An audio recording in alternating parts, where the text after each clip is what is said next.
I was waiting for the Dom. What happened, bro? I was waiting for the Dom DeMarco.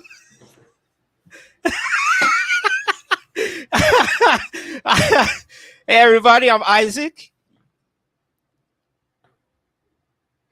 I'm RJD, people. What's up? And welcome to Guy Talk Uncensored, to your number one top source of great conversations on here. Obviously, Ray Sean is not his best today because he's very sick. And I don't know why my man's even decided to wanted to jump on this in the first place. But, he said, bro, show must go on. And I was like, all right, man, I hope you can handle it. What up, Genesis? What's going on? Holy shit. Look, yeah, you see? He's dying. He's dying. Like right now, Rishon is dying right now. Yeah, oh my God.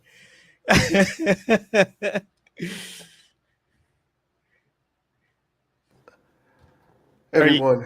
Are you okay now? All right, so I don't know what the hell just happened in the beginning of this show, but I like it. But how you was waiting for the Don DeMarco when I pressed the Don DeMarco? I didn't even hear it, bro. Oh man. I pressed it and then I'm like, you're like, and I'm like, I pressed it already. I was like, I didn't even hear it, bro. I didn't even hear it. Listen, y'all. I am fucked up right now. I am fucked up. I have the super flu. So if any of you watch Dragon Ball Z, you know Super Buu, right? You know when one Buu took over the other Buu, he became when he took over Gohan, he absorbed him and he became Super Buu, right? So there was a flu, and then it got took over by another flu, and it became a super flu, and then it fucked with me. So I am extremely sick. There will be coughing all day. So I'm going to mute like hell so you don't have to hear the. So I don't want to get you sick through the damn camera, is what I'm trying to say. So, um, yeah.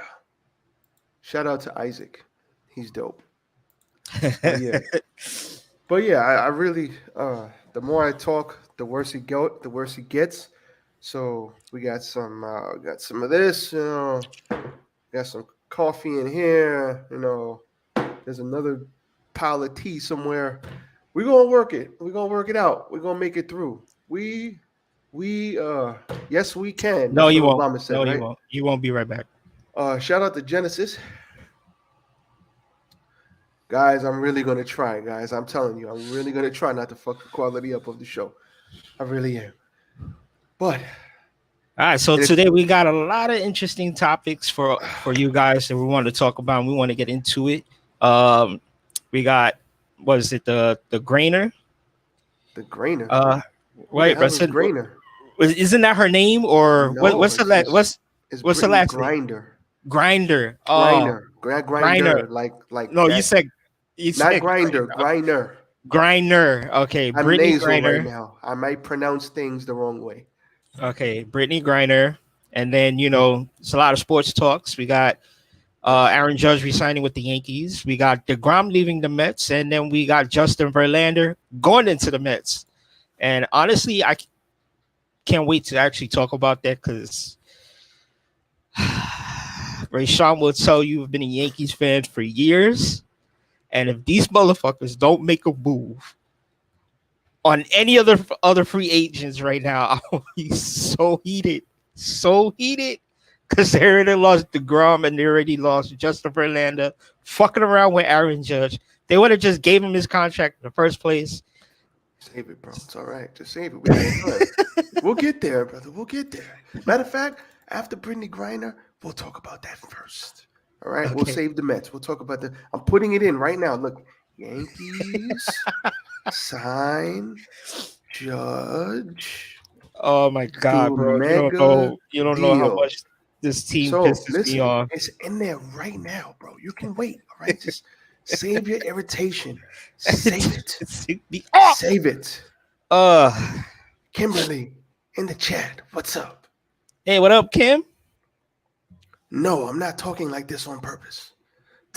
Yeah, Ray Sean's got the super flu, as he likes to call it. So he's like super sick. Yeah, it's bad, but it's all good. Thank y'all for tuning in this morning. We are officially we are officially on Sundays, y'all. God damn it. Clap it up for us. Clap it up for us. Isaac And if you decided to haven't wake his noticed, Ray Isaac decided Sean to has. wake his ass up today. All right. If you haven't noticed, Ray Sean hit the clap button, which none of us could hear. I don't know what happened. I know I saw him hook it up, and then I guess the So thing you just disappeared. it's all right. I'll do it again. Let me do it right now.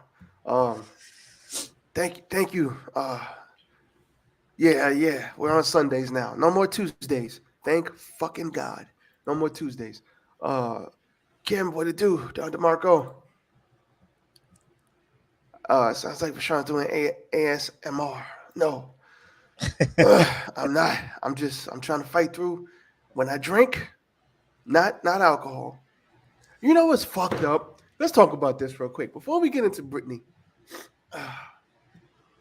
Remember Eddie Kingston? Mhm.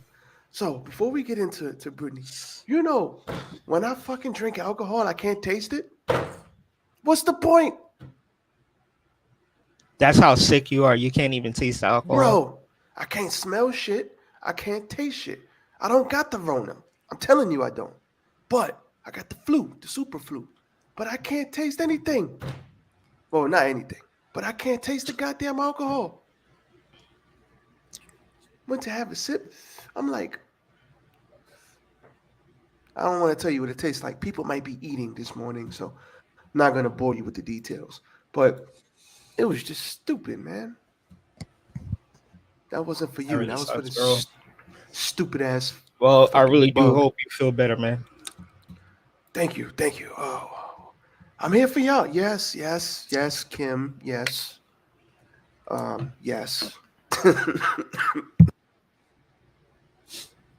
Yeah, Ray Sean was telling me that it's just the flu, it's not COVID. I'm pretty sure they tested him because when you're sick, that's the first thing they do is they test you and want to make sure it's not COVID. Because if it is, then they got to tell them what to do, stay home 5 days, whatever, and then wait till the COVID leaves your system. But my bro, man said they told him that he got the flu, so it's the flu. bro, I went to what the fuck was I gonna say? I went to I forgot. Never mind. I just threw myself off. But anyway, I'm alright, y'all. I'm gonna be alright. No worries. We just gonna drink this hot tea and coffee and push through. So you might hear my voice fluctuate. Don't be alarmed. I'm not doing it on purpose, believe me. But we're gonna be all right. Let's talk about Brittany fucking Grinder, man. Um, Brittany Grinder's not back, man. So I don't need to read this to know what happened. So if you've been living under a rock, then you may not have known that Brittany Grinder, a WNBA player, was taken into custody in Russia after she tried to enter the country with cannabis cartridges, which is illegal in Russia. And Russia was in the middle. Well, they had just started that war with the Ukraine. So, well, that war had just started. I don't want to misspeak. So, they basically took her ass and said, "Listen, go sit down somewhere. You can go to jail. Do not pass go. Do not collect $200." There was a trial. She was put on trial. She was found guilty and sentenced to 9 years. Extremely excessive for damn weed cartridges, but when in Rome, do what the Romans do, right? So they basically used her as a political. Oh, that's what I wanted to do. I want to get my sound bites back.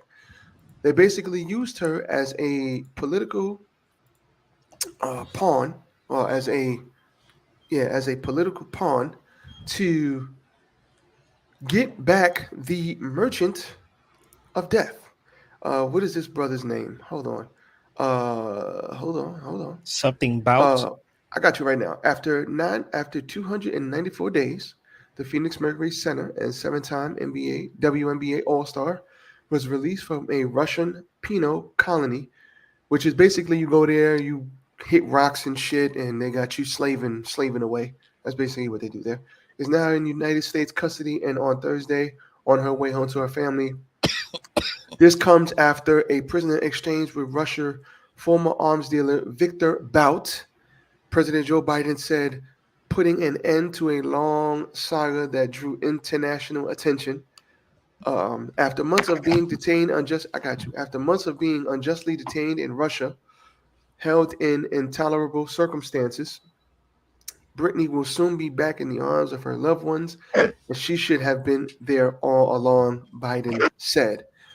Um, Grinder was first detained at an airport near Moscow on February 17th while returning home from a break. The FIBA Women's Basketball World Cup qualifying tournament. Russian authorities said a search of her luggage revealed vape cartridges, and Grinder was later convicted on drug smuggling charges and received 9-year sentence. The U.S. State's Department was swift in deeming Griner wrongfully detained and has worked to get her free since. Now, here's my whole thing. Well, actually, what are your thoughts first, brother? What are your thoughts on this whole thing, the whole from start to finish? What do you think about the swap? Let's talk about that first. What do you think about the swap? Um, I mean, you good? Go ahead. Yeah, bro, don't worry about me. I'm good. Go ahead. I told you. Um, I told you off air. Go ahead, bro. Don't worry about me. uh, bro, this this whole thing, I felt like it took a lot longer than it was supposed to. Um, I feel like, well, I mean, I'm pretty sure you know as much as I know that there had to be some going back and forth, and at some point, you know, the government was like, "You fuck it, let's just do the swap. You know, let's give them what they want, and so we could You heard bring that? back." Yeah, I heard that. All right. And we could get Britney back into the United States. Now, problem is what's that going to do for Russia now? You know what I'm saying? Like if he goes over there and he's the so-called merchant of death, it's I don't think any of that is going to be good for anybody. So it's like now where's that put Russia at with him going back over there? Bro, let me tell I you. honestly I see nothing good coming from this. Him going back over there, I see nothing good coming from this. Oh, I thought my mic was off. I'll tell you like this. I'm not gonna lie. Oh, that felt great. Pause. I'm not gonna lie.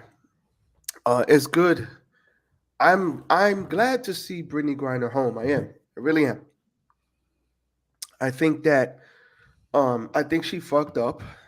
She went over there thinking shit was sweet, and she didn't read the room. She didn't. Now, this probably wasn't the first time she's done this. She went over to Russia frequently, as do a lot of WNBA players, because they want to make extra money. And going over there and playing basketball, they make a lot of extra money. So it obviously makes sense. They do it all the time. But this probably wasn't her first time trying to bring back vape cartridges. But you got to understand that they're going through like it's wartime over there, and she probably didn't think nothing of it. She probably just thought, "Oh, same old, same old. It's wartime, but it ain't no big deal. I've done it many times." She's probably done it many times, and then this one time, they caught her, took her in, and they used her to get back Victor Bout. And I'm glad she's home. It sucks that she had to go through that, but let's not absolve her of responsibility. She had those vape cartridges in her bag, knowing damn well it was illegal to do what she did. Even if she got away with it multiple times, part of the blame is on her. Was the sentence excessive, and was her treatment excessive? Wrong? Yes. I mean, come on, vape cartridges. But you gotta know when you go to certain countries, you better follow the law of the land. That's rule number one. If your ass is in London, better follow London rules. If you in Dubai, you definitely better follow the rules over there, or else you might not ever come home. So you got to know where you at. So with that being said, I am glad that she's home. But there's been outrage because, and I'm sure Isaac, you might have heard about this. There's a Marine over there who's been over there for 4 years, and people are like, "Yo, how do you go get Brittany Griner, a WNBA player, who didn't stand for the national anthem, who didn't stand for everything that America stood for, but America went hard to go get her back." This is what people are saying now. This is me speaking objectively and what people are saying. This is what she's done, right? And you go get that chick, but there's a Marine, a businessman, and a Marine over there who's been there for 4 years, and you wasn't trying to go get him. You got good, hardworking. I think you got other guys over there. You ain't trying to go get them, but you want to get this WNBA player who actually put herself there. Some would say. Some would say it's her fault. She's over there. Like, what we talking about? So you got to look at it from all perspectives. What would you say to that? Let me pull up this Marine's name. Yeah, let me. I need the Marine's name. Okay. Oh, you don't know his name. Marine. Who? Damn, bro. I didn't even realize there was a Marine over there. The hell did the Marine? How the hell did a Ah, Marine get over I there? forgot, bro. Hold on. Uh, Paul Whedon is his name. Hold on. Oh, we didn't. This is from thehill.com.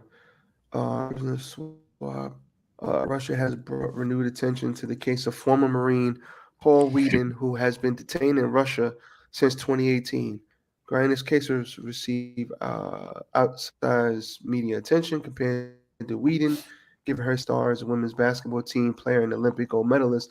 But Whedon has been detained in Russia longer, and Thursday's announcement, while celebrated by many, has raised difficult questions about why the U.S. was able to secure Griner's freedom but not Whedon's. Sadly, for total illegitimate reasons, Russia is threatening Paul's case different than Brittany's, and while we have not yet succeeded in securing Paul Whedon's release, we are not giving up. We will never give up, President Biden said in remarks shortly after Griner's release was made public. Now, from what I also know, is Russia was playing hardball, bro. They was like, yo, listen, this is the deal. We want Mr. Bout for Miss Griner. That's it. You don't like it? Get the fuck out of here! Simple. And they was playing hardball. They wasn't trying to hear none of that extra shit. And honestly, they even if they tried to make another deal, Russia didn't care. They wanted what they wanted, and that was the only deal they were willing to make. So they weren't playing hardball. So go ahead. Okay, so my thing is why didn't they include the Marine in the deal? It's like, okay, how bad do you want this guy? You want him so bad, then you got to give us back two of our people. From what I heard, they tried. But from what I heard, this is the only deal Russia would make. And if there was no deal, then there was no fucking deal. Like that. That's the game they were playing. If there ain't no deal, there ain't no fucking deal. This is what we gonna do. And Putin's a chess player, so he's thinking 2, 3, 4, 5 moves ahead. Now you gotta think about it like this: you have all of this political pressure on the U.S. to get back Brittany Griner. Not political pressure, but you have all this media pressure. You got the family speaking out. You got the alphabet community speaking out. You got the WNBA players speaking out. Some NBA players speaking out, all against the president and against Russia, and they want her to come home, and that's fucked up. How she get 9 years for a little ass vape cartridge, knowing damn well it was illegal, but we ain't gonna talk about that. But you got people up everybody's ass for that, but nobody's talking about this guy, this Marine, nobody at all. But you got to think of all the pressure he was under to get her back. And now that he's got her back, what do you think that does for 2024? The bidding war for 2024. Shout out to MJF. What do you think this does for the presidency, bro? What they gonna run on? Oh, Biden brought home Brittany Griner. I can see the headlines now. A basketball player over a Marine. That's that. They're gonna, whoever he runs against, they're gonna definitely like use that against him in their campaign, and that's just gonna be, I don't know, bro. It's not gonna be good. It's gonna be. So let me tell you. Former U.S. Marine Paul Wheaton was detained in Moscow in 2018 on espionage charges, found guilty in a closed trial, and is now nearly 3 years into a 16-year sentence. God damn. Yikes. Stop it. Get some help. He denies the accusations, and the U.S. officials have denounced his trial as unfair. So that's why he got detained and convicted. Sit still. Sorry. Damn, those people don't play with espionage, don't they? No, they do not. Not even a little bit. But yeah, that's where we're at. How do you think this is going to go over with everybody? With Paul Wheaton? No, with Brittany Griner coming home. Well, I could tell you this much. You know, I'm pretty sure her wife is very happy. I know her family is happy to have her back home. You know, Welcome back. With the stories that I've heard, you know, of 1 second. prison. No, keep talking. I just said 1 second. I gotta go to the bathroom real quick. Okay. Why you Because stop? I'm like, where are you going, bro? I said 1 second, bro. Bro, we spoke about this off camera, okay? This is gonna be a weird show. Just roll with me. Roll with me, goddammit. Just help me. Help me, bro. Help me, okay? Wait. Stop it. Get some help. Help me. You know you wanted to say the N-word. You know you I'm wanted not gonna to say it. I'm not gonna But say you're that. black. You can say it. Just continue. It's okay. I'll be right back.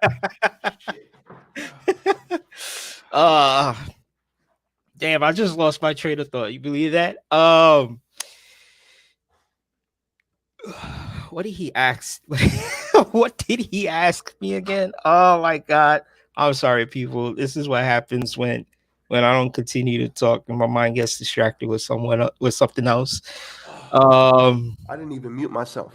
Okay, I'm sorry. Listen, and now I see why you get so angry when you get cut off, because you're one of those people. I used to always wonder, why does he get so fucking mad?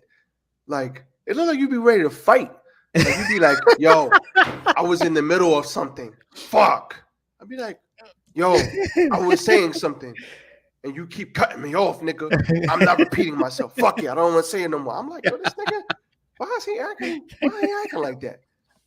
Why is he acting like a fucking a middle school fucking angry teenager? God. I don't understand. But now I understand, because when you have a thought, if you don't flush it out, you forget.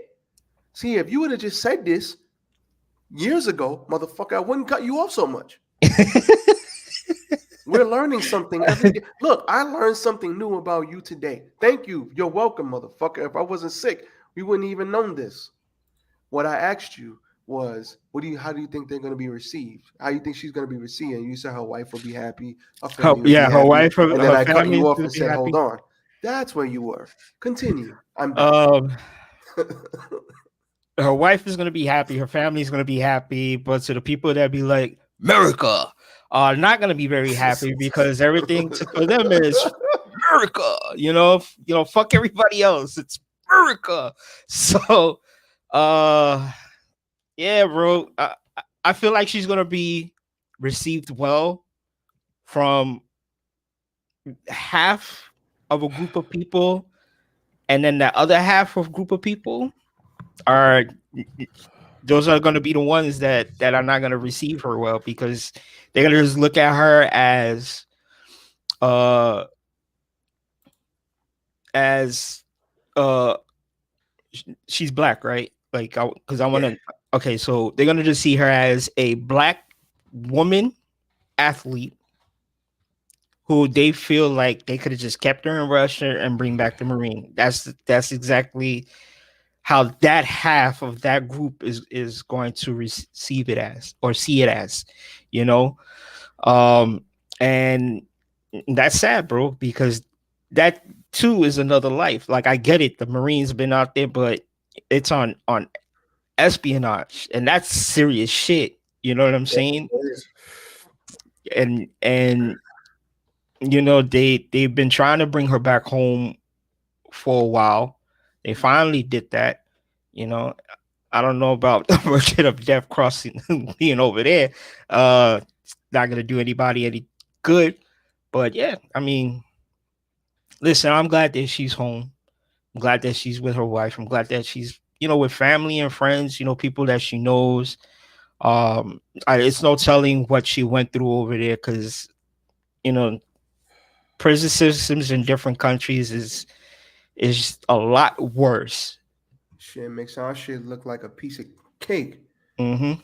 Go to prison in Mexico or fucking Russia in the middle of winter, Mm-hmm. and then you'll be begging to come to a U.S. prison. Mm-hmm. Exactly. And so I'm just glad that she's home. See, I'm receiving her well. I'm part of that group of people that received her back well. The other half just got issues. So the Mets just signed Kodia Segna. You know who that is? No way. What? Wait, don't even do that, bro. I'm gonna share my screen. Relax, I got you. This nigga's not listening to me. This guy, who's this guy?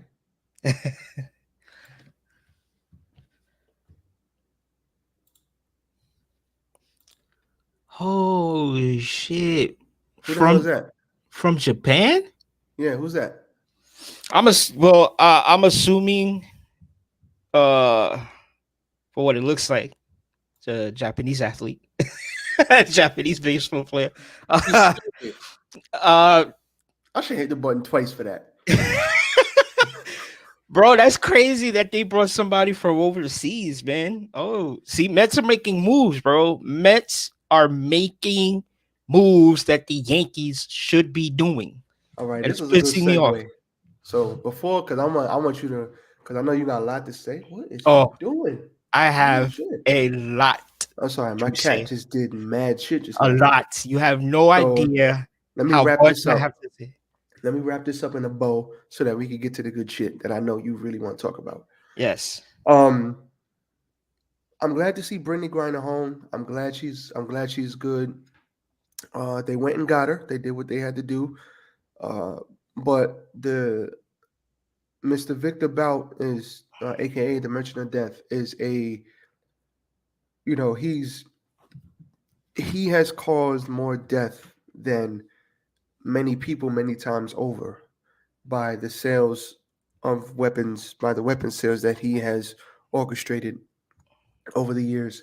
And I just want to say, I hope they know what they're doing, and I hope this wasn't just some, something that they could run on in 2024. I hope they know what they're doing, and we'll see what happens. We're going to look at this, keep an eye on it closely. So, let's talk about the Yankees. I thought my mic was off. Let's talk about the Yankees. My bad. You stupid.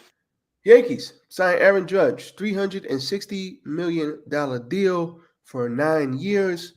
The Giants offered him 10 years, $400 million. So he took 40 less million and one less year to stay with the Yankees and to get taxed very, very heavily on everything he does. He is the AL home run leader. He may not be the home run leader for the whole league, for the whole MLB. That goes to Barry Bonds, regardless. Say what you want about him, steroids, no steroids. Who gives a fuck? He hit 73 home runs. I don't give a fuck what nobody says. That's beast. But he is the AL home run leader with 62, correct? He's got one more than Roger Maris. So we are not going to sit here and say this brother is not MVP, $400 million worthy of any team. Any team should have just gave him a blank check, said, listen, write the number down. We got you pimping. And 40 and million they a year. and they did, bro. He's Fucking worth it. what was it? The Padres, right? They offered him $410 million for 10 years. And my man said nope and took Giants the offered him 360 mil, 410. 360 mil for 9 years with the Yankees. My man is a lifer. He was not going anywhere. He Signed one of just them Derek Jeter contracts. right. I think what Yeah. it was is that, and somebody said it on ESPN. He just wanted to feel that love and appreciation from the Yankees. I guess that he's been looking for, and it's true. Some Yankees. I don't know if they ever appreciate any player that they have ever had on their team. You know what I'm saying? Ain't they giving him that captain spot too? And I think, yeah, bro. Bruh. If he gets that, Don they DeMarco said for it. the new They said it. captain. They said it. There was like a lot of people were saying it. If Aaron Judge sticks with the Yankees, he deserves that captain spot. He deserves to get that C on his chest and rep the Yankees as a captain. And now he's going to get it.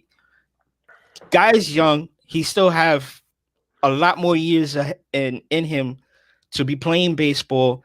Whatever needs to be worked on, he could work on it as he's still playing for the Yankees within these 9 years. $360 million for 9 years. That's for $40 million, I guess, a year.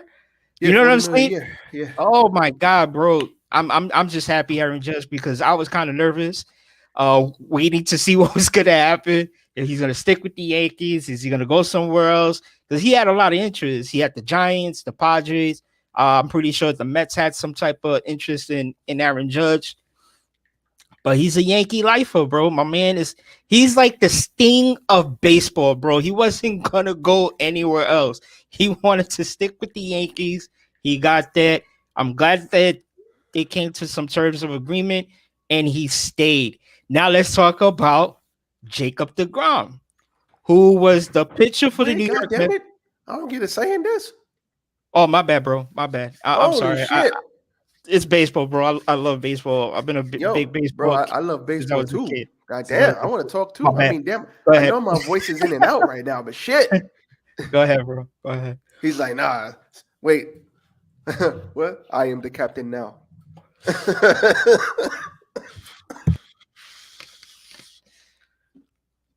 The guy Isaac said, this is my podcast now. That's it. You just sit there and cough, buddy. I got this for the next hour. Don't worry about nothing.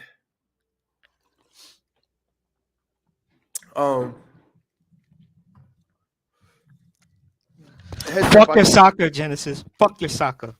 Fuck your soccer. Shout out, shout out to the U. I want to talk about that too. We're gonna touch on it later, but shout out to the US, man. They made it to the round of 16, but lost. But they went up against a tough team, man. It was gonna be hard for them to beat that team. But they held their own, man. They got further than they did a lot of 4 years ago. So I'm not gonna sit here and shit on the US team. But I want to talk about this too for the Yankees. Isaac, I did hit up my boy Rich. I don't know if he's gonna respond. So to invite him on real quick, because you said you don't care. What? No. Oh, you talking about Genesis? Yeah. I don't care. Whatever happens. Who is your team? Who is your team, bro? Who is your team, Genesis? But yeah, I just hit Rich out. We'll see if he comes on. I don't know. Maybe I call him. I don't know if he's busy right now. But Judge. I think he's every bit. I think he's worth every bit of the 360 million they're giving him. I think he's in the prime of his career. I think they're giving him that captain slot, which is great. Because the captain slot, the captain of the oh shit, he's calling me. Hold on. Let me see. Yo. Yep. Yo. The Yankees, fool. Not your knees. He said my knees. You hear this? Bro. Bro. It don't matter. It don't matter. Are you busy at the moment? Well, you need me to jump on your giant? Yeah, do you want to chime in? That's what I'm saying. I know it's last minute, but I'm gonna send you the link right now. You can go do it on your phone, or you can do it on your phone. You don't need a computer. I'm gonna send you the link. Just click it and come on. All right. But I definitely put knees. You stupid. Fuck, man. I'm fucking up. Listen, y'all. It's been a long week. Where was I? Let me send this link to Rich real quick. Cause he is New York everything. And I just had a thought real quick. I was like, maybe I could invite Rich up here. And then Rich would be like, yo, let me join in. I think Judge is worth every bit of money that they give him. The only thing I see that's a problem is that you can hear me, right? Yeah. Is that when you going through all of this and you have all of this that has been bestowed upon you and they're giving you all of this, now you must produce. And we can't have what we had this postseason. Mm-mm. Let me finish sending this. Hold on. That's We what I'm can't saying. have. So Yankees the problem. need to make moves, man. Oh, Argentina, we see you. I like Argentina too. We see you. The only time I watch the world soccer is when it's the World Cup. Shout out to football. Shout out to all my football fans out there. I see you, Genesis. I like Argentina. But we can't have this same level of production that in the postseason. You see, the reason why we love Derek Jeter so much, besides the fact that he was phenomenal, is we called him Captain Clutch. You know why? Because when they was winning rings and when they needed to hit somewhere, now they didn't always win, but he got what? We got 4 rings out of Jeter, right? So Jeter, when he became the captain, we got you in here, Rich. Hold on. We see you, Playboy. Shout out to Rich joining the channel. Let me finish this thought. Let me finish. My man New York, everything, bro. Full Yankee, bro. He's Full New York. Yankee. I told you we couldn't have this talk without him, bro. That's all. Like, yo, let me see if he's busy. Because if he's not busy, we going in. But let me finish this thought. Then it's all on you, Rich. I'm gonna throw it to you. But we can't have this level of production. Oh yeah, Jerry Jeter. So the reason why we love Jerry Jeter so much is because he came up in clutch situations. When we needed a hit, he got a hit. When we needed big things to happen, he made it happen. He put his body on the line for us. He did a lot of shit for the fans to win. You know what I'm saying?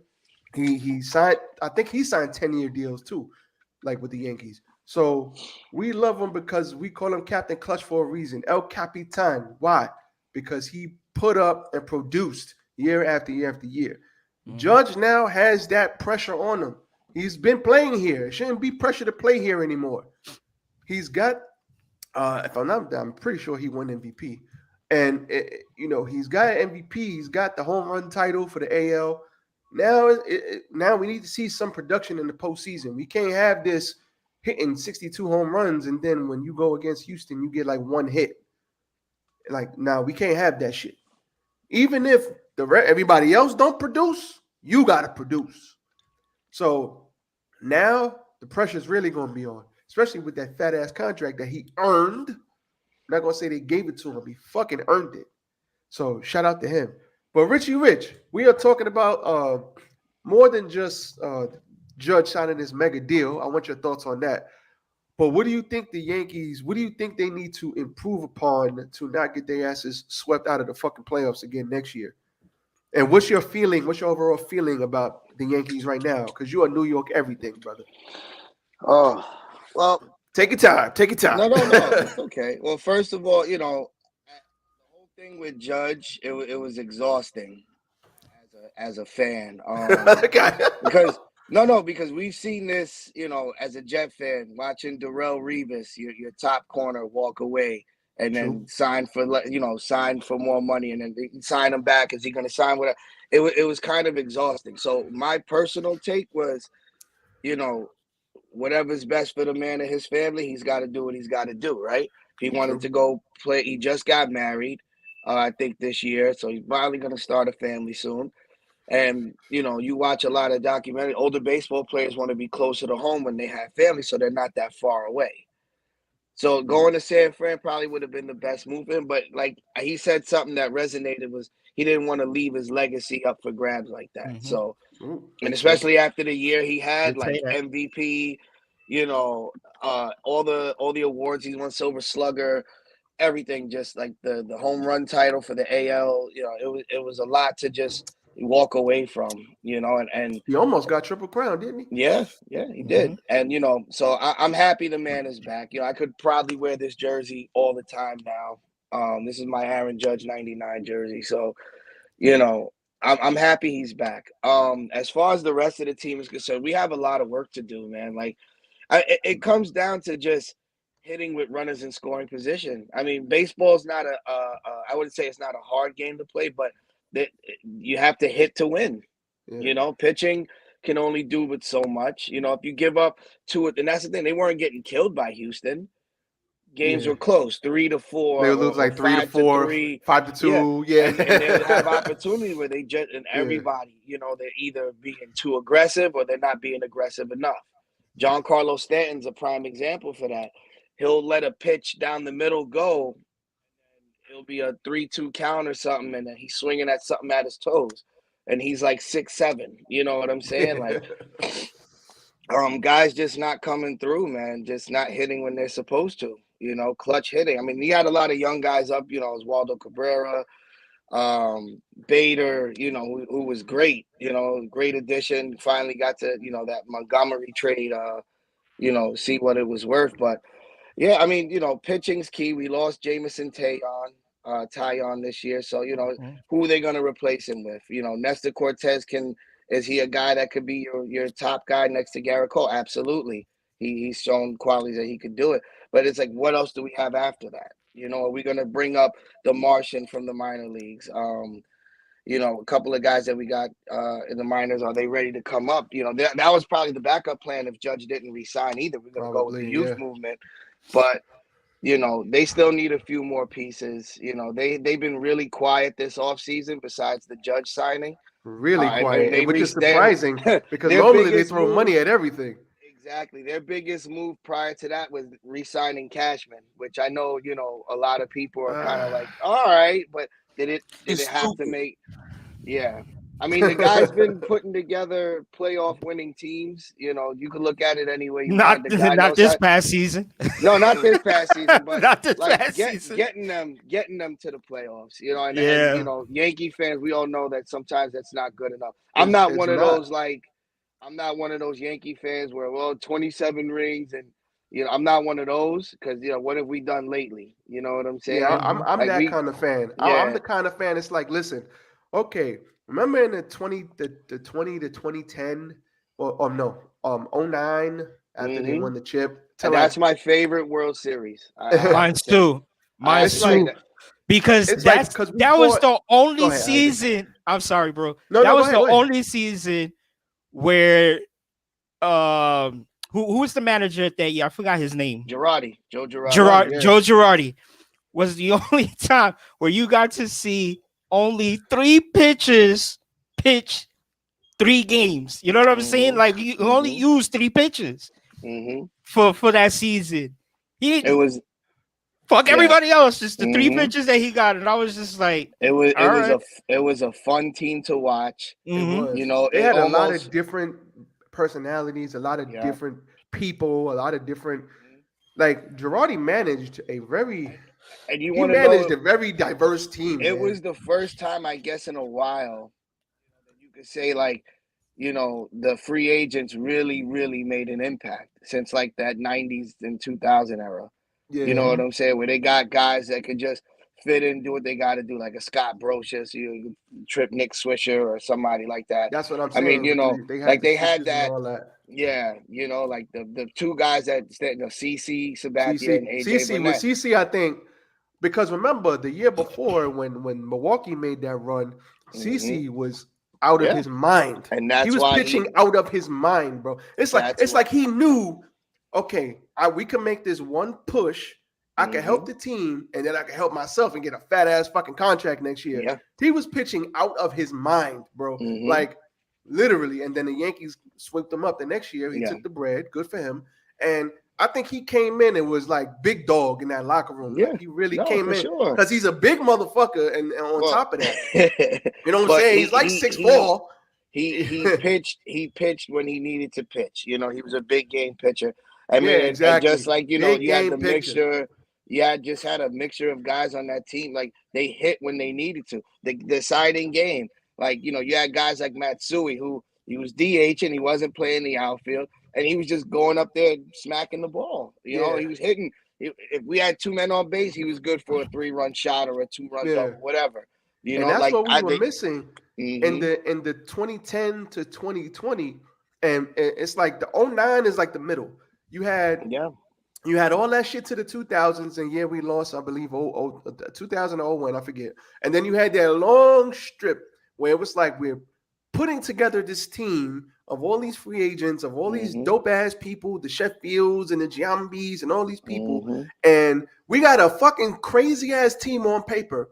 We get to the playoffs and lose. And then in 09, they finally figure it out. Yeah. And then from 2010 to 2020, it's the same shit. You're putting it's like they're trying to get all of these different pieces. And that's why Houston has been so successful. You know what I'm saying? Because they just find guys and like look at the Dodgers the other day too, the last couple of years.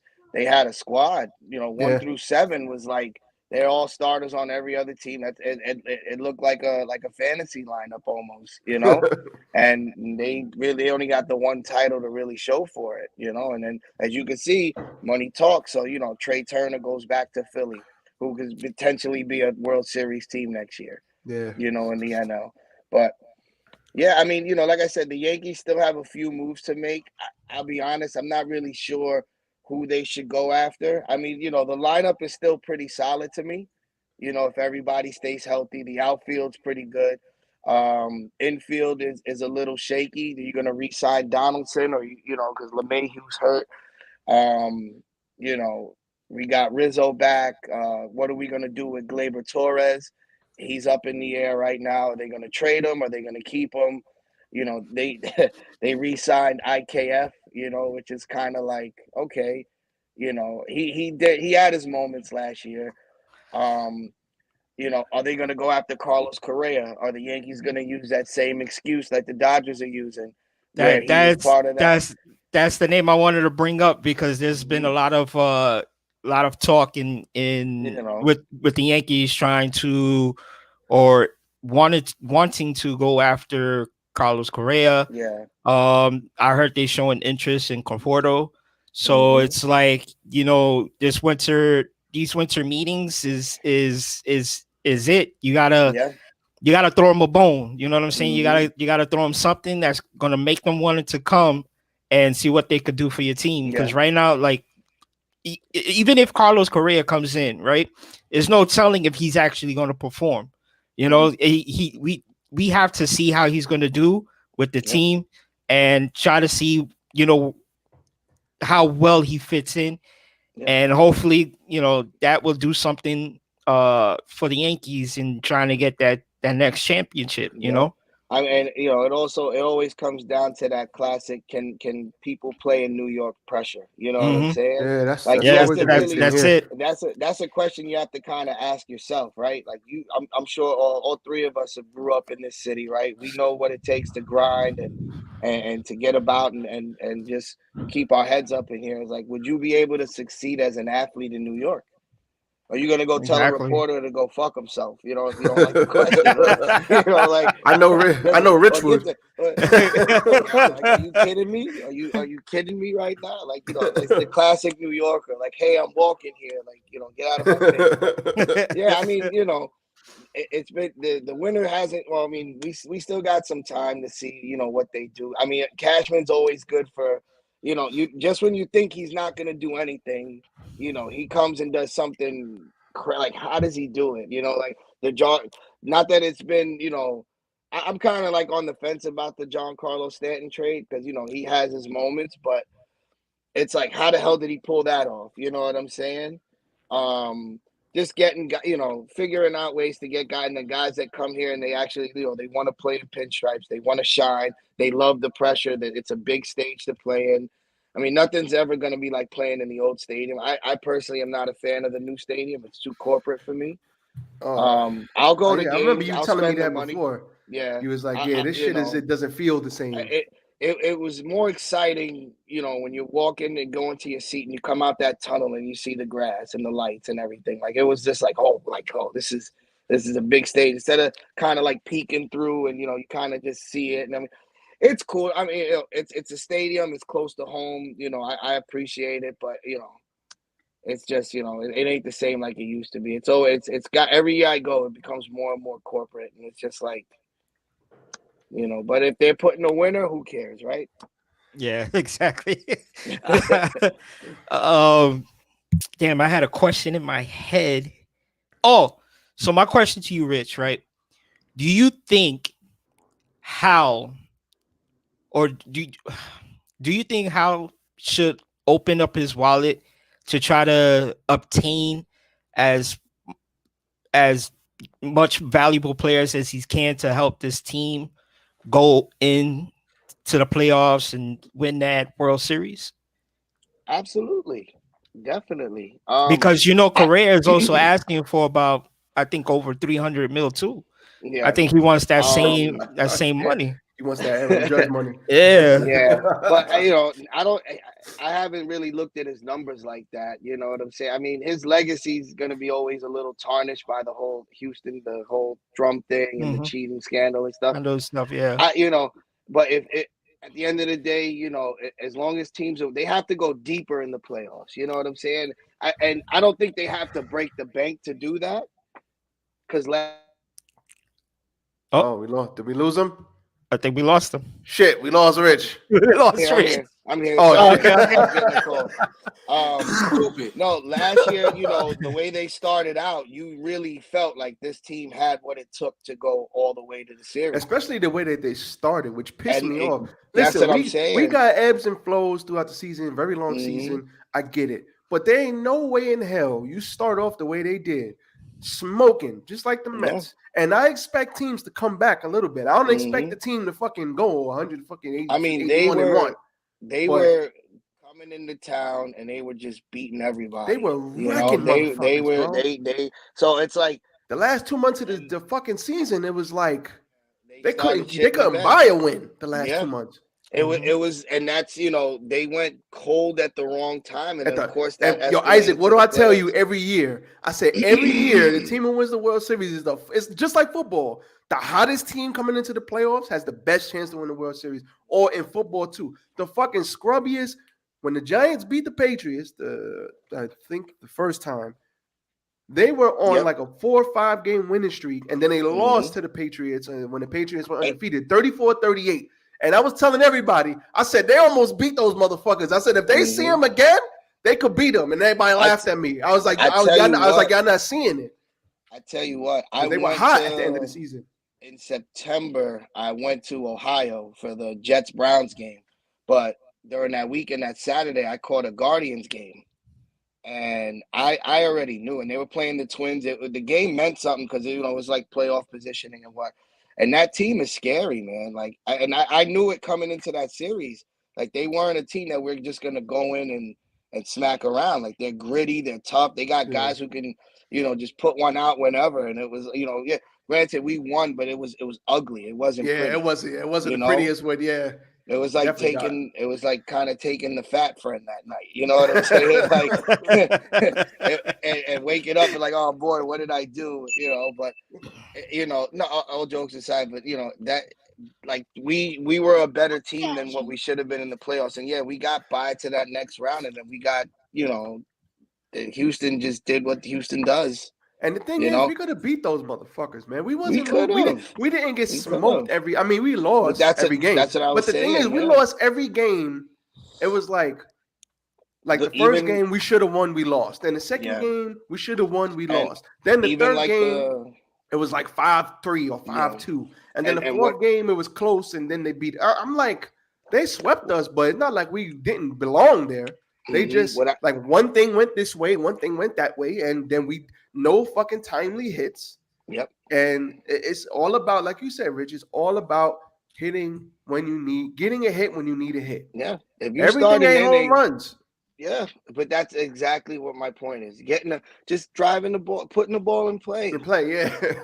Sack flies, small ball. The Yankees refuse to play small ball. And you got guys like They haven't Vader done that who are since the quick. 90s, bro. Because even when we won in 09, we wasn't playing small ball in 09. Not really. You didn't really have a lot of quick guys, you know. I mean, you had like Gardner and maybe a couple other guys like that, but you don't got guys you don't have guys who are stealing bases. You know what I'm saying? Yeah, you get a couple of guys. Yeah, you know what I'm saying? You get guys that blocks and the Jeters and the fucking Bernie Williams. Like those guys were those motherfuckers can run. You know, putting pressure on the pitcher. You know what I'm saying? And that's one thing we used to do really well. We used to do that really well. Yankees we used to work the count. So by the time we saw that motherfucking pitcher in the 5th inning, the 6th inning, we used to unload.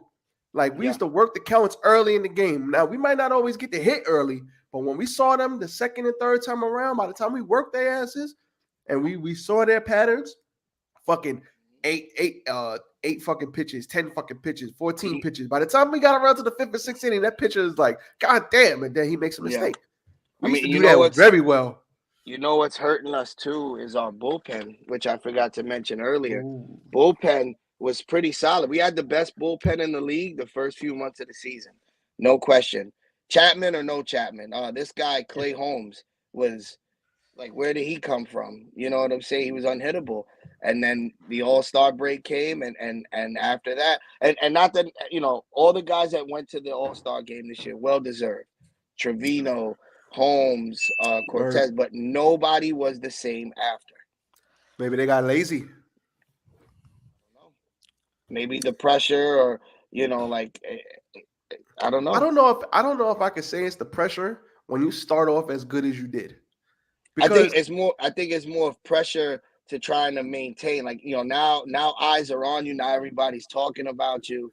Now they're putting your stats up, and now they're. I mean, you could just keep doing what you're doing, right? I mean, yeah, but now you're thinking about it. Yeah, that's true too. Before you wasn't, you were just playing. Yeah, you're out there just doing your thing, and then people are like, hey, you know, you're really good. Now it becomes like a thing. You know what I'm saying? Yeah, like ego thing now. Not so much. Yeah, you can say that.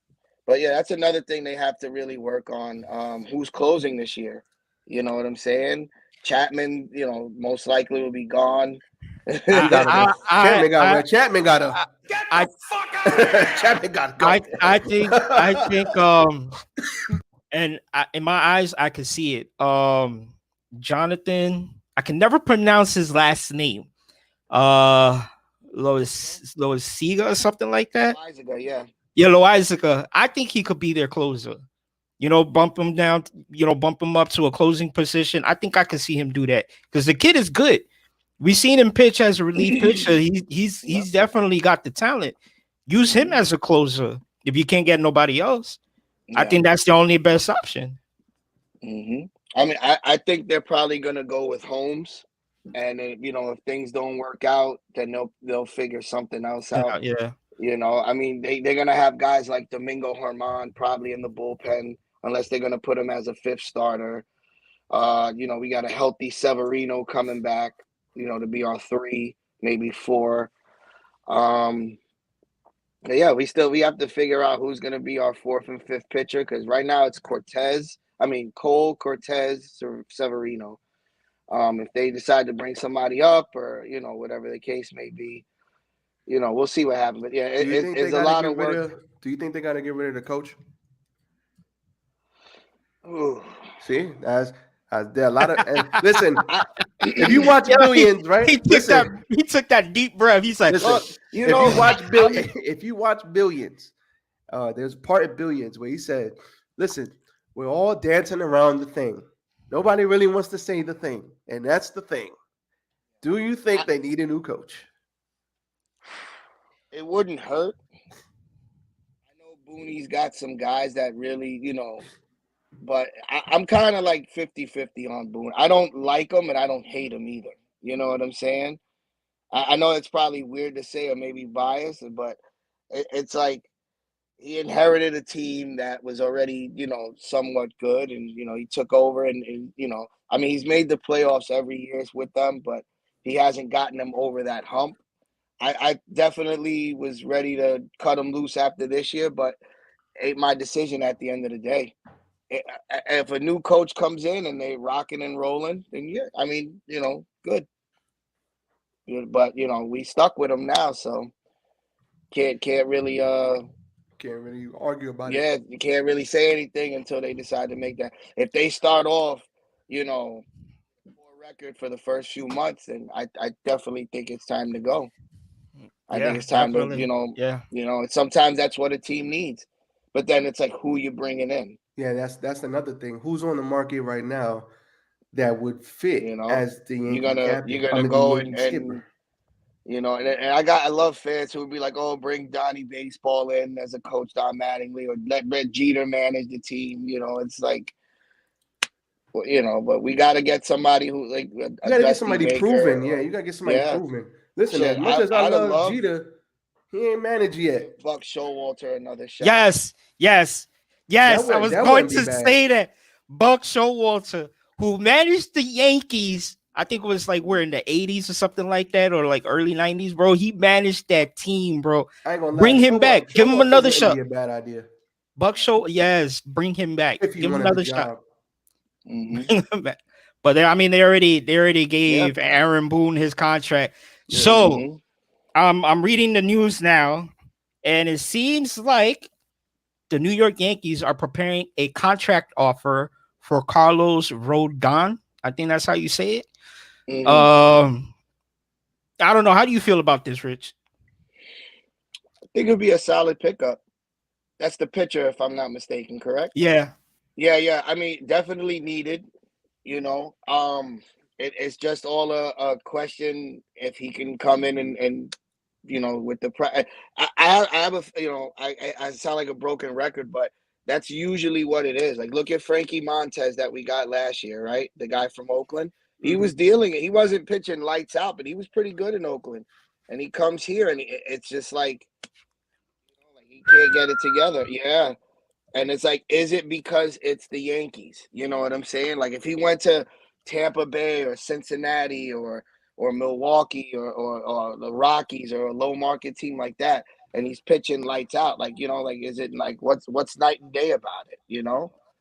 Same rubber, same pitcher's mound. Where's the disconnect? Different color jersey, because out here, if you play for any team in New York, and me and Rayshawn already said this a while back, if you're playing for any team in New York, all eyes is on you, from fans, the New York news media, and if you do horrible, they're going to rip you a new one.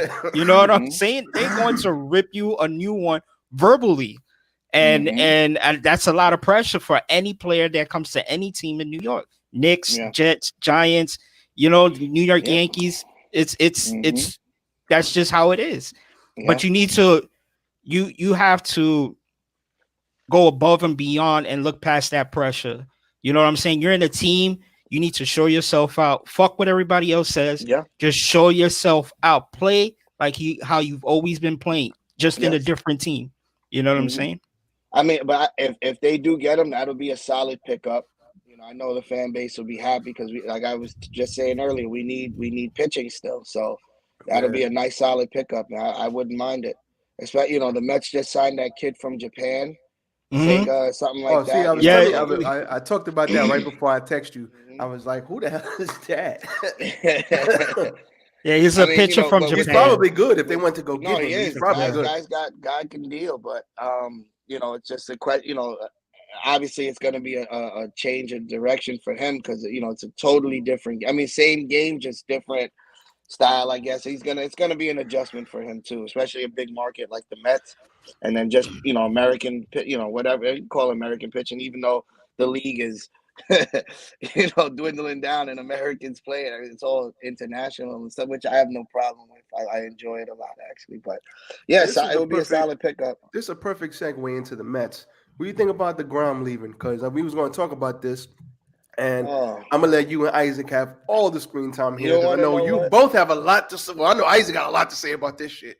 So y'all could go, even though I know you're not a Mets fan like that, No, it's okay. but they're still a New York team, so it's relevant. Definitely. I, I'll be honest. I just throw my hands up. I really didn't care what he did. Really, I mean, was he gonna stay there? I mean, he hasn't been healthy a lot the last few years. The Which is guy's pitching crazy, great. bro. It's Yeah, like he's so and he fucking get. great. Why all the great Mhm. motherfucking pitchers can't stay healthy, bro? Well, because he's a dog too. He's a workhorse, man. Yeah, that's He'll true he'll too. He pitch is a complete dog. games. He'll go until his arm That's gets why I tired like and the falls Grom, off. The But Grom is, he is a yeah, dog, bro. but like They don't build him comes like it with it. him, like Yeah. CC. They don't build him like Verlander. They don't build him like Mhm. that I no mean, more. look at like guys like Scherzer was hurt a lot last year too, but he still managed. Once he got back, he didn't miss any games and he was Yeah. there. Whether he pitched good or not. Um, would have been nice to see him, Verlander, Scherzer. Absolutely. If I was a Met fan, I'd be fucking jizzing in my pants. You know what I'm saying? Like, Imagine seeing that bitch. Imagine seeing that's that like bitch having in a 7-game series. Imagine that yeah. in the fuck. And those are all guys. I mean, maybe not And they so all much healthy. DeGrom. Imagine that Yeah. that pitching staff healthy in the playoffs. Mm-hmm. You done. I mean, damn. I know Verlander's But towards then the it's end. also if the Mets can hit, because clearly they had a good pitching rotation this year, and the Mets, Yeah. like the Yankees, just couldn't hit. I watched a lot of those games, and they're hitting. yeah. How did they get off to such a great start if they couldn't fucking hit? Well, remember They wasn't that's winning why. every game 1-0. Are you a Met fan, Isaac? No, I'm a Yankee fan through and through. So I then would was gonna die say, pinstripes. I should No, I see it. got I you. should see if I got fucking. So, I should see if Andrew. I have- Matter of fact, have hold a- on. Look. I You should see tag that? Andrew. I Look at got you. that. I have a soft spot in my heart for the Mets. I kind of grew up watching them, so I was born literally maybe a week after they won the series in '86. You know what I'm saying? So I feel like but my father, when I was young enough to not be called a bandwagon fan, was like, yeah, we're not doing this, because Sean will tell you I'm quick to call out people's fandom. Especially them damn Patriot fans. But Shout out to Mike. Shout out to the Facebook user. Shout out to Mike. Yeah, he doesn't even know who Drew Bledsoe is. But because he was like 10, that's why he wasn't even watching football then. Yeah, I The man was still even playing with his GI Joes and shit. Yeah. But fucking what was I saying? Shout out to the Yeah, Facebook so user. Met fans kill me because and like I'm pretty sure they're going to be hot on the wagon this year. Oh, we're going to the series. They had the division lead, and and now that Philly's gotten better, that's a tough division to play in. And I thought the Yankees were going to have something similar to that this year, last year, with Toronto being as good as they are. And they're another team. They're all talk and they flake out, and they got their lineup's pretty solid. Tampa Bay's the team in that division that I hate because they're sneaky good. In Boston, they're either going to be good or they're going to be bad, which like last year. Baltimore is going to be a team on the rise this year. They're not going to be the usual pushovers that they usually are. We'll still smack them around and beat them, but that's a team that's going to be like, pains in the ass. But in that division in the NL East, Mets got their work cut out for them, man. I mean, it's like each team improves that year after year. Atlanta's still Atlanta. top team in that division. I mean, Philly's going to be up in the running for them too, but we'll see what happens, man. I don't hate them. Like I said, I don't root for the Mets at all. But like I don't I don't wish bad on them. Yeah, now to Except when their fans just start japping, and it's like, all right. I was actually happy to for relax. Yeah, and it's like, yo, one of my friends, he got very mad at me when they lost, and I was like, yeah, they got smoked, and I was telling him, I was like, listen, I'm an equal opportunity smoke giver. If my team is not performing, I will shit on my own team. I was like, did you not see the post that I put up? Before I put up the post about the Mets, I put up the post about the Yankees getting swept. I was like, it's not like I'm not that fan that's going to talk shit about your team and not talk shit about my team. Like if my team gets smoked, I'm gonna say, yo, listen, we got fucking smoked. I was like, but I'm gonna call it how I see it. Like if y'all got smoked, I'm gonna say y'all got smoked. If we got smoked, I'm gonna say we got smoked. Being a Knicks fan and a Jets fan, it's a tough life, bro. It's been brutal. it's been rough. I would have been like this a long time ago. But Sean's known me a long time. I wear my green and white year round, right? Brenda, we see you. And now I whenever I'm out in the street or I have my Jet stuff on, they're like, oh, now you want to wear it? I'm like, you don't know me, man. Like I flew to Lambeau this year. Like, you don't know me. Like I do road games, you know what I'm saying? Like I'm a season ticket holder. I've been through enough. I've broken a few TVs and had my fair share of bad moments with this team and the butt fumble and I almost ruined Thanksgiving that day. You know what I'm saying? Like I was ready to just flip out. It was so bad. Don't make me laugh, like, bro. Don't make me laugh. I see you're gonna cough up a lung. But oh yeah, you wasn't here for the beginning. I got the super flu. So. Oh Jesus. Well, I hope you feel better, brother. Definitely. Yeah, it's bad. But nothing a shot of Jack can't fix. Shit, I wish. I was telling Isaac I had some alcohol yesterday. I couldn't taste it. I thought I had the Rona. Oh, that's more just to keep you get all that phlegm up, Yeah, I know, but it did. I couldn't taste it. I was like, what's the point of drinking this if I can't taste it? You just be drinking shit, and then you just one day you fucking stand up and you be wobbling and shit. But the Mets are making all the right moves right now. Uncle Stevie Cohen is splurging, and you could tell this guy wants to put a winner on the field. So. He signed the right guys. Signing Nimmo was a great move for them. That's a fan favorite. Guys playing lights out, You got Verlander. You got the kid from Japan. Like they're stepping in the right direction. So kudos to them. They're making a lot more moves than the Yankees are for sure right now. So I feel like that whole thing, just waiting on to see what happens to Aaron Judge. I felt like they kind of like lost out. The Yankees. Because I really wanted, and I know that DeGrom hasn't been like the most healthiest pitcher in baseball, but I really would have liked to see DeGrom in the Yankees, Justin Verlander in the Yankees. You know what I'm saying? Bring in Scherzer, and then deal with Aaron Judge. But then Justin Verlander signs an $86 million contract for the New York Mets, and then DeGrom signs $184 million contract with the Rangers, and I'm like, and it's just like he could have gone. He probably could have gone anywhere. Yeah, probably. I don't know. I'm not sure what the attraction was to them because they're not a team that I see like on the rise. Because in that division, that's Houston's division. That's that AL West. Houston's got that thing on lock. And if they, maybe they got him. Maybe they got him to try to compete. You know what I'm saying? But I don't see that team really making any noise. But yeah, they're making the right moves right now, and they're keeping the fans happy. It's just putting it out on the field. What's it going to look like in when it comes down to the nitty gritty in September, late October, early October? Yeah, exactly. Yo, does Verlander have a Cy Young, Rich? He does, right? I'm sure he does. I think he does. I'm pretty sure. I'm pretty sure he does. And you know what? I think he might even have two. If I'm not I think he's got two. Yeah. He definitely has one with Detroit. Yeah, I believe so. And Verlander is one of those. I think he just won it this year for the AL. He got another one? Isaac is going to fact check. Yeah, look it up. I think he won it this year.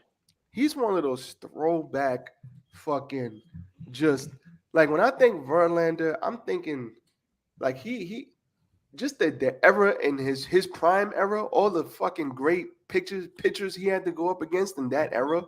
It was just like that. That motherfucker knows how to he's still pitch. around. He's still kicking. And he's still here. That's what I'm saying. And he's got 3. Okay, so yeah, he's shout out to him, Don DeMarco. Gotta hit one for Brenda too. But fucking Verlander is like he's one of those guys who knows how to pitch. Like there are guys who, you know, you always had the AJ Burnett's who had all the talent and he was like a savage. Rest in peace, Roy Halladay. He was Roy Halladay. Like Roy Halladay's. Oh man, I'm trying to think of all the fucking great pitchers from David Cone. Those are old school. I'll talk about the pictures when Verlander was coming up, like the 2000s, 2010s. Like Verlander was one of the guys, like top 5 dead or alive. Like especially when he was on Detroit, he was just like, what are we doing here? Yeah. But he's one of those. He reminds me of a guy who knows how to pitch. When I think about guys who know how to pitch, at the top of my list is Maddox, because Greg Maddux, he wasn't trying to smoke you out with no 99-mile-an-hour fastball. No, he wasn't trying to do none of that shit. But if he said, I'm going to paint that fucking outside corner and I'm going to hit it directly where I want to hit it, he going to change speeds on you. He going to hit you with the change and hit you with the fastball up and in, hit you with the change down in there. Like, Verlander's that guy, but with, like, the powerhouse arm. Like, especially when he was younger. You know what I'm saying? But when you know how to pitch, you have more longevity than like a Chapman, for instance, who Chapman had a powerhouse arm, but Chapman's control is very erratic. Yeah, he needs to learn how to control his pitches, and he could still be deadly. Yeah, you know, he could throw a curveball, he could throw the changeup, learn to throw a slider, learn to throw a cutter. You know what I'm saying? I think fucking 90, 98. I think like 93, 94. I think that's 95 in his prime. Imagine that's a cutter. I think that's a lot of issues that some of these pitchers face now is controlling. Yeah. Like you see some of these guys, they come, they pitch, and some have to control, some doesn't have to control. Built different. They're not built how they was built back in the 90s. And so it's like with the Pedros and they're not built the Greg Maddux. You guys remember Jamie Moyer? Yeah, I remember. Oh yeah. Jamie Moyer was pitching well into his 50s, and he was doing 70. Moyer. He's doing like 70, 72 off speed, and he was. You know, he was getting hung around a long time, Jamie Moyer. Yeah, but that's what I'm saying. He was out there, like, you know, really, you know, like I was 7-8 wins. Impressed. Yeah. But that's what I'm saying. Like these that's longevity at its best, right there. A lot of these guys, they could. I don't even know how you would learn that, but a lot of these guys, they could take it. They could study those type guys with the control, especially if you got a powerhouse arm. And you know how to control it, you're deadly, bro. Those are the best pitchers right now. Yeah, like I think Richie was gonna bring it up was like Mariano Rivera. When I've seen him pitch, you know, he didn't have the best control, you know, but I'm pretty sure after a while he figured it out. It was like, all right, now he became like what the most deadliest closer for the New York Yankees. They sent Mariano over there. They sent him away for like when you went to a game, especially in the old stadium, right? If you heard Metallica, right? Enter Sandman, like you knew the game was over. It's over, exactly. I love going with people who's never got to experience it. Yeah. And I'm like, oh, this is the last inning. Oh, the other team might win. And I'm like, no. Game's over. Game is over. And then sure enough, and I'm like, I say over under 10 pitches, and they be like over 10 pitches. Like who can get and 3 broken close bats. a game out? Yeah, who can close a game out in less than 10 pitches? I'm like Mariano Rivera can. And sure enough, that's what he used to do. I remember one time I was working at McDonald's. I had to be like 18 years old. And I remember I was watching the game before I went to, because I used to work overnight. So I was watching the game before I went to work. And then while I was on the bus checking ESPN.com, I think this was like the Sidekick days or whatever. And I'm like, oh shit, okay, Yankees is up like 4-3, whatever. So I get to work, and then the guy in the drive-through, like 2 hours later, he comes through, and I'm like, yo, did you catch that game? He's like, yeah, man, I was at the game. I said, oh shit. He said, yeah, man, Mariano came out. I said, game. He said, it's like we said at the same time. He's like, game's over, game's over. Like same time. It was like, that's it. Ain't nothing to see here, guys. Nothing to see here. Nothing to see. Yo, John, what's up? Move along, bro. Yeah, that's how it was. You heard what it do, John? Shout out to Marco for you. But that's what we don't got right now. It's been a very interesting offseason. I tell you a team that's going to be dangerous as well, if I can add it in real fast. San Diego. Oh, you think the Padres San Diego. They ended up getting Xander Bogaerts from Boston. Oh shit. Now we all know, right? We've all seen what having. I mean, that lineup alone. You got Machado Jr. coming off the suspension, right? Juan Soto, you got Bogarts, and then the other guys in that lineup. Like, I think they, everybody's probably gonna have them as the favorite because the Dodgers lost some people. Big time. They're still, but they're still, they still have a really good team. They still got Mookie Betts. They still got good old Clayton Kershaw. They still got a pretty solid team. Freddie Freeman. So that's going to be a very interesting division to keep an eye on the NL West this year. Just to throw that out there as well. Damn. Well, this is going to be an interesting season. For sure. No, definitely is. Definitely going to be an interesting season. It's just a matter of who stays healthy, who stays where, And I think didn't Nemo resign with the Mets too? Yeah, Brandon. Yeah. I mentioned Brandon Nimmo resigned with the Mets, which is a key piece to them. He's a locker room guy, a clubhouse guy, excuse me. And he's a solid player, man. I mean, solidifies that center field position for them, and it's good look for them. Definitely. Oh my god. The Yankees need to start making some moves, and they need to start making some moves now. If you're watching this, Hal, you need to make some fucking moves because you got 3 Yankee fans here that are tired of shit. Get it together, brother. All right, I'm good. I'll be honest. As much as, like I said, the whole Judge thing was kind of like exhausted for me. Oh yeah, bro. I'm still like waking up from that now. I'm like, oh, he resigned. I had like no reaction. Everybody's texting me, and I'm like, all right, good stuff. But let's see. Do we make now? Did you guys mention if they're gonna make him captain or not? Now, no, I heard he was the captain. They're gonna make him captain. I heard. Yeah, so it's not sold. I haven't heard anything official yet. Well, that's what I heard on ESPN. I haven't been checking ESPN like that, but I mean, good. I think it'll maybe give him more of an initiative. You know what I'm saying? Get guys. Because now it's not just playing for the team. Now you gotta be the leader for that team. You know what I'm saying? You're a captain. I'll put a C somewhere, like a hockey jersey. I'll put one on this jersey. Like I actually have patches I'm gonna put on. I got them at the stadium a few years ago, and I just never got around to. Now I'm gonna put them on. It's like the gavel and 99 and all that cool stuff. So all rise and shit like that. But yeah, my main focus now is my Jets, man. Y'all need that win today. Yeah, I don't know how y'all gonna do it. I don't know how y'all going. Last week was rough. Yeah, no, definitely. Y'all need that. The Jets and Giants both need to win today. Nothing's gonna be handed to anybody. So definitely not. They know what they got to do. They gonna have to. Mike fucking White all day. I mean, well. Listen, I got money on the game, so I want my Bills to win. So that's all I'm saying. I want my Bills to win. I need my money, bro. I got you. Oh, shit. I'll be at the stadium next Sunday for the Jets Lions, and then 4 days later when they play the Jaguars on Thursday night. So that'll be fun. That'll end my season. Yo, how many teams? I was I was at a friend's funeral, and one of my friends showed up My from condolences. work. Thank you. I was talking to a friend, and he mentioned something. How many teams? I think some teams need about like 2 games.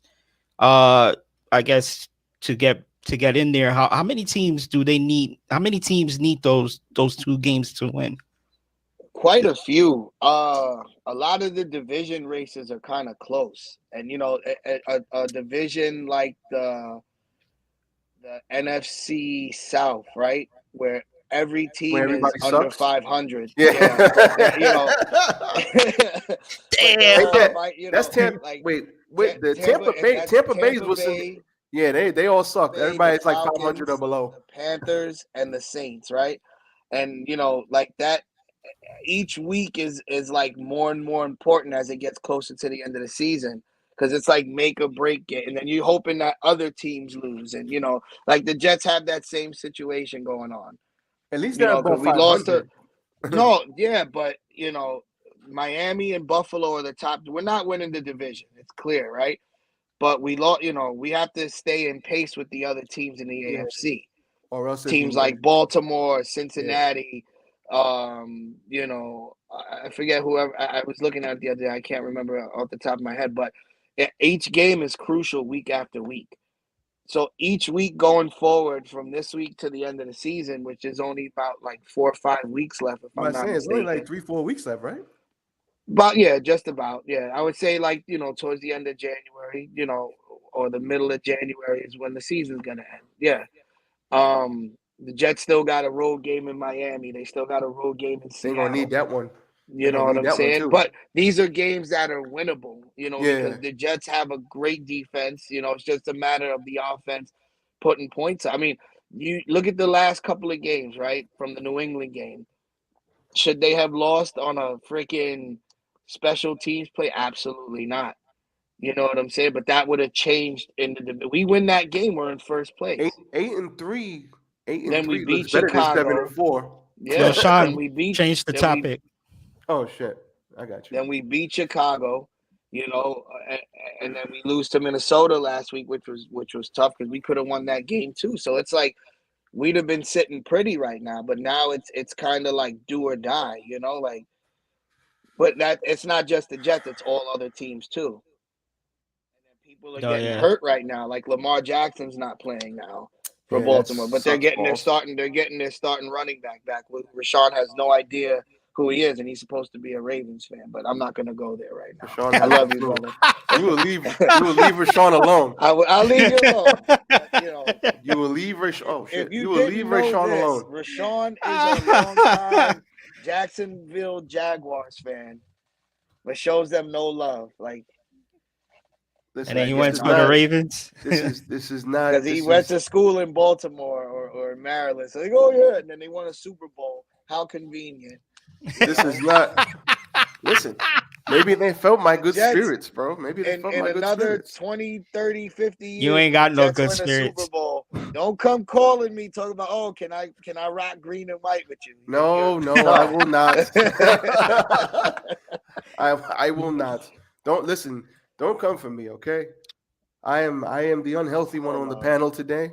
You will leave me alone until next week when I am healthy enough to defend myself. You go cuddle up with your blanket, take a shot of NyQuil, and wipe your tears. I'm just kidding. Damn, shots fired, bro. My buttons aren't working, so I can't hit them all. But you know what I'm saying? All I would say, I love you, buddy. Is that you shall leave me alone. Nope. I'll leave you alone. That's it. He loves you just not well enough during football season. That's what that's what it is. Listen, Stop the cap. you don't believe him. But all I'm gonna say is that we're gonna leave Rashawn alone, okay? All right. All I'm gonna say is that we brought you on to talk about your goddamn teams, okay? We're gonna leave me out of this. I'm sick this week. I gotcha. Now, I was gonna text your ass and tell you that y'all needed this win today along with the Giants, because I know some Giants fans I'm gonna text. And I was gonna tell them the same thing. You guys need this win today. And I hope you do beat fucking Philly, and I hope y'all guys do beat Buffalo. I do. That's another division where it's like, you know, the Giants are fighting, you know, for a playoff spot, and then they just have to. It's basically just like try to win out as hard as as easy as that sounds, right? Win out. Oh yeah, it's so easy and convenient, but Yeah, just go win out. yeah, it's you got to see week to week. You never know. You never know who's gonna get hurt, who's gonna perform, who's gonna not perform. It's football any given Sunday, as they say. Well, I mean, this game for the Giants is definitely not going to be an easy one because the No, Eagles I is mean the not a Eagles are team to lights out. fuck Yeah, with, bro. yeah, and they only got better throughout the season. Like Season, they yeah. beat that. I love it when I don't like it. I find it funny, like when teams beat up on teams they're supposed to beat, and then they're like, "Oh, who did they really beat?" Like a professional football team.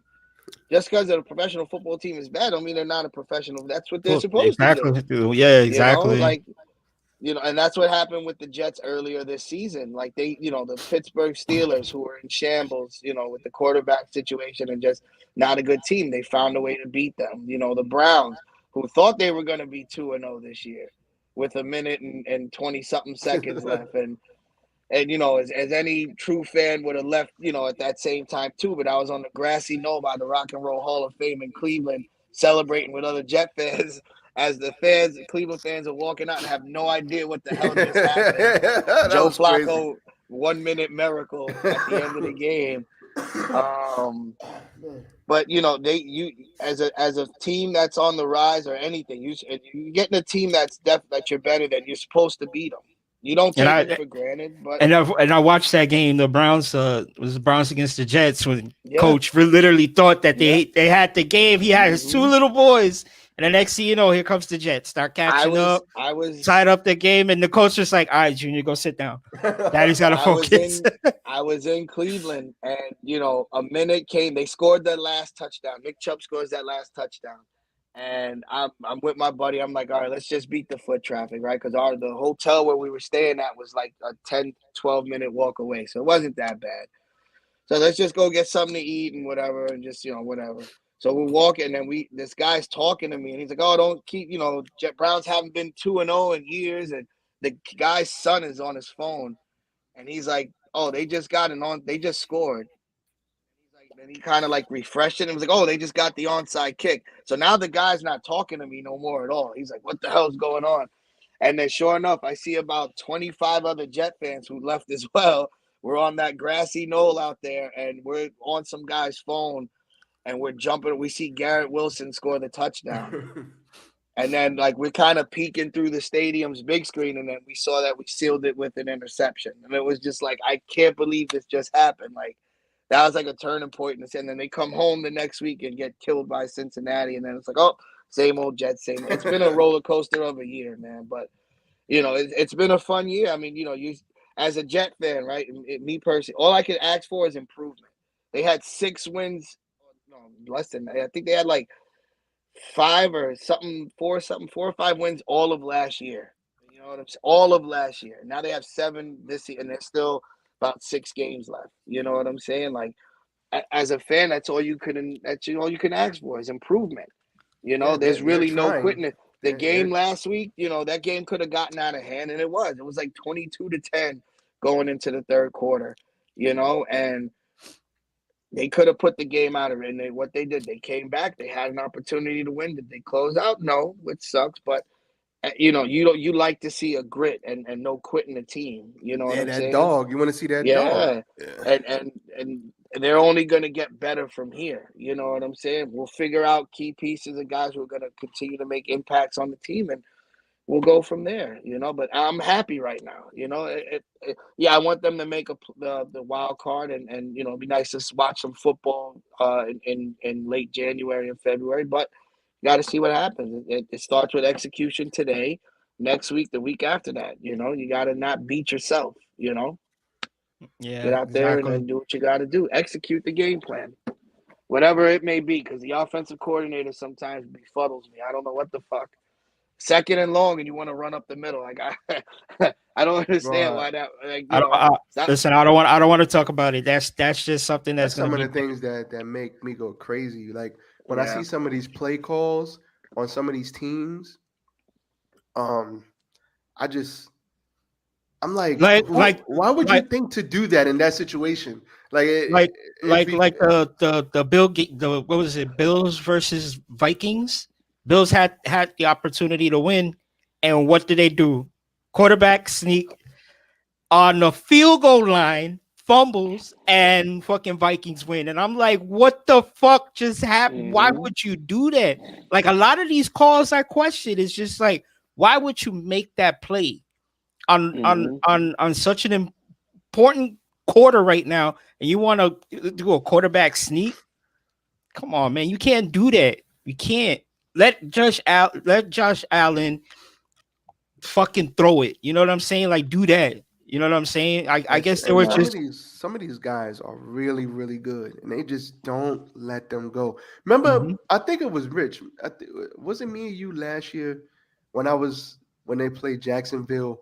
Is that the game I went with you last year? Where Wilson played, Yes. or was it 2 years ago? Might have been Well, 2 years ago. we went to the Ravens game this year. This year, I'm early talking about in the last season. year. Yeah, I think it was Jacksonville. Yeah. So remember that game when Wilson was just chugging the ball, and he was looking good out there. Now, granted, it was against Jacksonville, but I'm like, yo, if they just let this motherfucker go. But remember in the third quarter when they tried to limit him and put him in the box? Yeah. 3-step drop. Oh, throw to your check down. Oh, 5-step drop. No, but oh, throw over here. But when they let the Let me tell motherfucker you. go, this year they've been, when he came back, right? Because he didn't start the first couple of games because he got hurt, and he looked as if he looked what people expected to be shaky and not sure, and then he had a couple of games where he looked good, but letting them go, they try to do that this year, and it just all it led is to intercept the first game against the Patriots. Those what 3 year picks. is he in? 3? This is his second year. He's rookie last year. Okay. Yeah, Well, this is his that's to be second year. expected. But it's listen, like, I'm not giving up on the kid. I like him. I like him. I think he's got potential. I wasn't completely. I haven't been sold on a quarterback, and since Mark Sanchez, really, and I didn't know shit back then either. Like understanding the type of program that he was coming from, and Sanchez shouldn't and have came. He everything. shouldn't have played for New York. He should have went to a hot weather team. Well, I mean, the guy's got more playoff wins than a lot of quarterbacks in the league right now. I ain't saying he was a bum. I mean, towards the end, it got bad. But I'm just saying. Yeah, because they didn't, if they did maybe, protected him more, got him some more help or whatever the case, and that's, as an organization, it's kind of like, but, he needed I don't know. Focused on the defense at that point in time. Yeah, when he was I'd have probably took Justin Fields over Wilson or, somebody else. Like, I wasn't sold on him. You know what I'm saying? I haven't been, even Darnold, I was like, all right, we'll see what happens, Everybody's high on him. Let's see. Because I don't watch college football. Yeah, neither do I. And just because you have a great college career, we all know, Ryan Leaf and Brady Quinn and fucking Sam Bradford and all these guys that were great college quarterbacks, Heisman Trophy winners. They come into the league and it's a not it's a different ball game. Yeah, it's a different ball game from college to professional. And for the quarterback, it's probably one of the hardest transitions. You know what I'm saying? You gotta learn all this new lingo. The game is faster. You gotta be a leader. Leader of men, not a leader of because you gotta talk to some grown ass men like coming, especially if you're a rookie coming in. You still a kid. You don't get what you got a 29 to 30-year-old offensive lineman who has to protect you, and you gotta fucking be buddy with him, and just gotta respect. And I think at the end of the day, if you just do what you got to do on the field, then it'll translate. You know what I'm saying? But I don't know what they're gonna do. I mean, Mike White's pretty solid. He's getting an opportunity to shine right now, right? And he's doing his thing. He's got back-to-back 300-yard games. Like, what can you ask for more than that? Than a guy who's patient, And there's a lot of other stuff, the wearing the T-shirts with other team players, and it's like alienating Zach Wilson and all this. I mean, after the New England game, Zach was like, "Did you feel like you left his defense down?" He said, "No, straight up," and they played lights out. You know what I'm saying? And he could not get the ball down the field. He couldn't do anything. and he had pressure in his face and everything like that too. But it's like, this is your opportunity to, like what's stopping you? Like I mean, but second you were year, playing in the I same mean, a lot, conditions as Mac Jones, and but a lot of and what team, was, a lot of these quarterbacks aren't good in the second year, bro. How many great quarterbacks sucked in year 2? Like we No, I talking got about you. him like it's year 4. It's year 2. No, I got you. So that's why I say, like, but that's think why of he's how many people we had given up on: Peyton Manning, Aaron Rodgers. They all sucked in year 2. Who else? Rodgers didn't get a play in year 2. He was behind far for My almost point 4 exactly. years. My point But exactly. that's what they're finally realizing with Zach, that they have to let him sit and watch a little bit. Let him, and that's okay.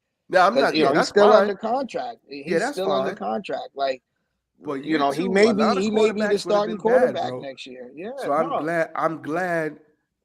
I think, yes, if he's playing that fucking bad, bench his ass, let him sit, let him marinate in it. But if he's putting forth the work to try and get better during the season, during the off season, I don't want him to change his personality. If that's how he really felt, he felt like he ain't let him down. Say what you got to say, because there's a lot to be said about locker room shit that we are not privy to. Well, yeah, because we're not in there. We don't know. So we don't know what those guys talk about amongst themselves.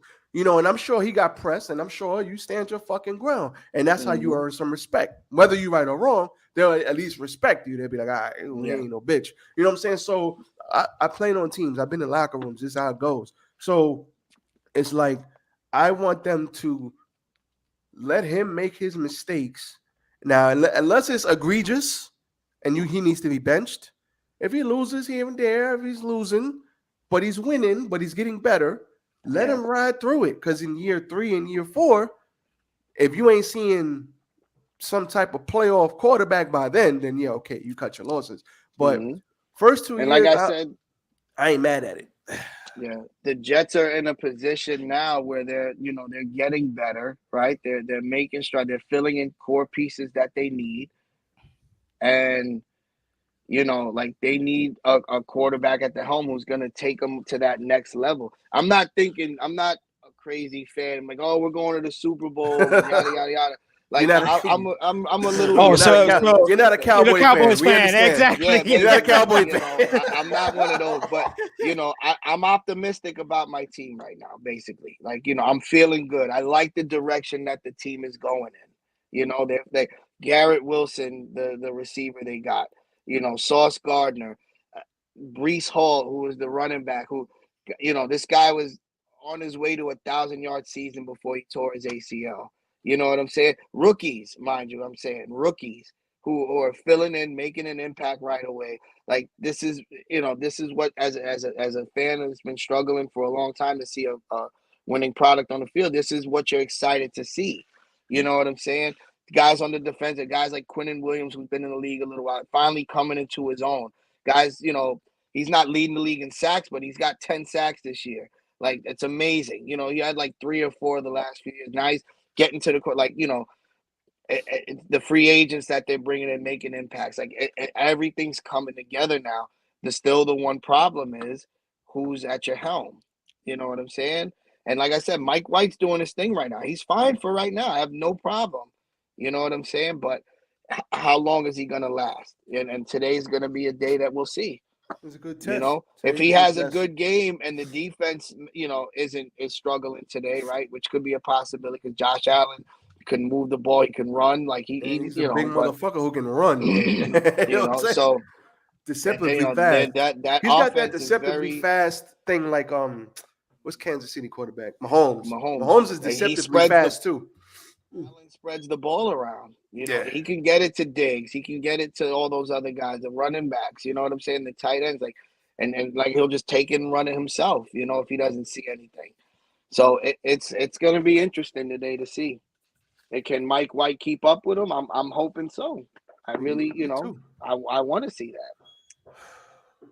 Speaking of football, did you guys see Thursday's game, Rams versus the Raiders? I did not. Baker Mayfield, yeah. Bro, I heard he came back and won the game, didn't he? Yes, yeah, bro. I heard he came back and won. He cost a buddy of mine about $2,500. Ouch! all he needed was for the Raiders to win. Stop it. Get some help. $10 bet. bro. Because I didn't watch the game, but I was paying attention to the scores, and I see when I looked at the scores, I see 3-13, and I was like, "Yo, they're gonna lose." 3-16. Then later on, I see 10-16. I was like, "Oh shit, these motherfuckers came back."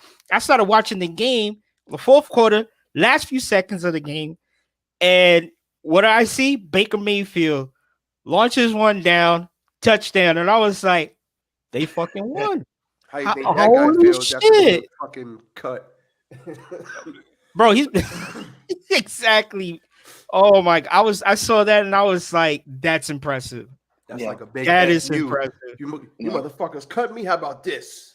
I mean, and that's another division that's not so much up for grabs, that NFC West, because I'm not sure who's leading it, but it's close. I think San Fran's leading it, but it's another close-knit division. Any loss or any win each week for it's gonna be interesting. And like as the last few weeks come upon us, it's at those playoff scenarios are gonna be like it's gonna change week to week, I think. Unless teams really just like fall off and it's like, all right, they're done, But yeah, it's gonna be like just like how the baseball offseason was. This NFL football playoff picture is gonna be interesting as well. No, yeah, you're It's right. like Who's who's got enough will to sneak in, to keep staying strong in and just get in barely, We'll see who's hot at the end of the year. Mm-hmm. That's going to tell a lot. Yeah. I already knew they were going to be eliminated from playoff competition, and the Texans. Mm-hmm. Bears and the Texans are eliminated from playoff competition. Have you seen the Houston Texans standings? It's like 110. Where in there you thought they even had a chance to go anywhere? Mm-hmm. Like, come on, look at that. It's crazy. They were such a good team a few years ago. You thought they really had they had a solid core. Yeah. Mm-hmm. And they were Matt Schaub and they had Arian Foster, and DeAndre Hopkins was a little bit later on, but JJ Watt, those guys had solid, but every team goes through that. Every team goes through the the rebuild and try to figure out stuff. I mean, they're most likely going to get first pick in the draft this year. So, Sean, were you with us when we went to the 04 draft? No. You didn't go with us? You sure? Yeah. That's what do you went. Hold on, Rich? What do you do for? Are you? Tell me the truth, bro. Are you a drug dealer, bro? Because you're going to games, you're going to the. I want to go to these, bro. Like, you know how expensive these tickets are, bro. I got you right here. Hold on. So the drug deal or not the drug deal? That is well, Sean's known me a long time. I'm not about that life. I'm not about that life. But no, the trips to Cleveland and Green Bay were kind of not about that life. Hold on. The lie detector gifts. That was a lot. Those are gifts to myself. So I just I committed to something and I went. You know what I'm saying? Like you only live once. We're not here for a long time. Go out there and enjoy it. You know what I'm saying? No, yeah, definitely understand that. I went to what was it, game 2 of the Yankees playoff. I've never been to a playoff game in person. And I went there first time because my boy bought the tickets and we went, and I was like, yo, this is amazing. Like my first playoff, even though they lost, but it was my first playoff game, and I was still excited. I was like, yo, I could scratch that off my bucket list. Now to do the ALCS the ALC, what is it? The championship, right? The ALCS. Go to the World Series, and then that's off my bucket list. I want to go to a football game. I want to go to a hockey game. I've been to a basketball game. I want to go to and catch the championship games. I want to be at an NBA championship game. I want to go to the hockey championship game. I want to go to the Super Bowl, and I even want to be there at the draft. I want to be there at the NFL draft. We went when we were kids back in 04. Yeah, I remember that was quite an experience, man. It was like a 2-day thing. But I mean, I have a buddy of mine who, I've been in touch with. I met him. He's a Jet fan, and like we kind of just connected, and he, you know, he's been to every major league ballpark.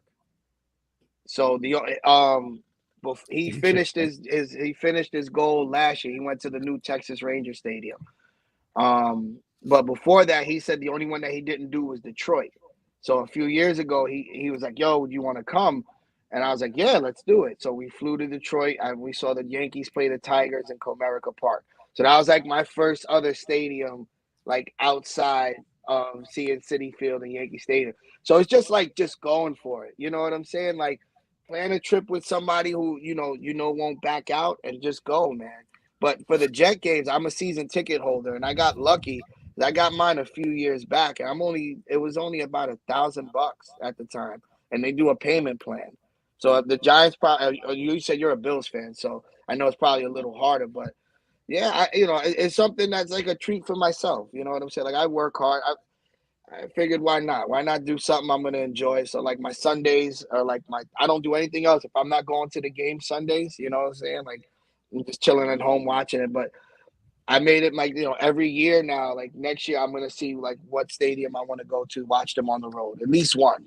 I did 2 this year. I was going a little crazy, but because the Lambeau Field trip was amazing. If you ever get a chance to go, like it's very pristine. Like I wish the Yankees kind of put in that same like effort to make Yankee Stadium that much better, because Lambeau Field was like amazing, man. And the town owns the team, so it's like, That's pretty dope. Yeah.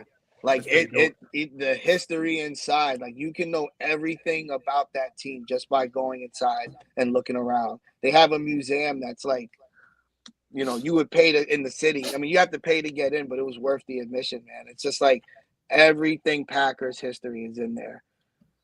From like the first money order to the first bond that was sold to like somebody in the town for $5. Like it's framed up, like it's cool. Yeah, Packers, I think, is like the only team in NFL where the fans get to invest in community. They get to do all of that. And I'm like, I want to be part of it. Yeah. I want to invest. Are you telling you, though, man, just get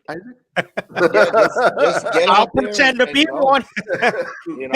Go start small. Like I've been trying to do this forever. I've been trying to go see the Yankees in like Camden Yards. Or, like go down to Florida and watch them in Tampa or something like that. Like somewhere that's like so far out the way.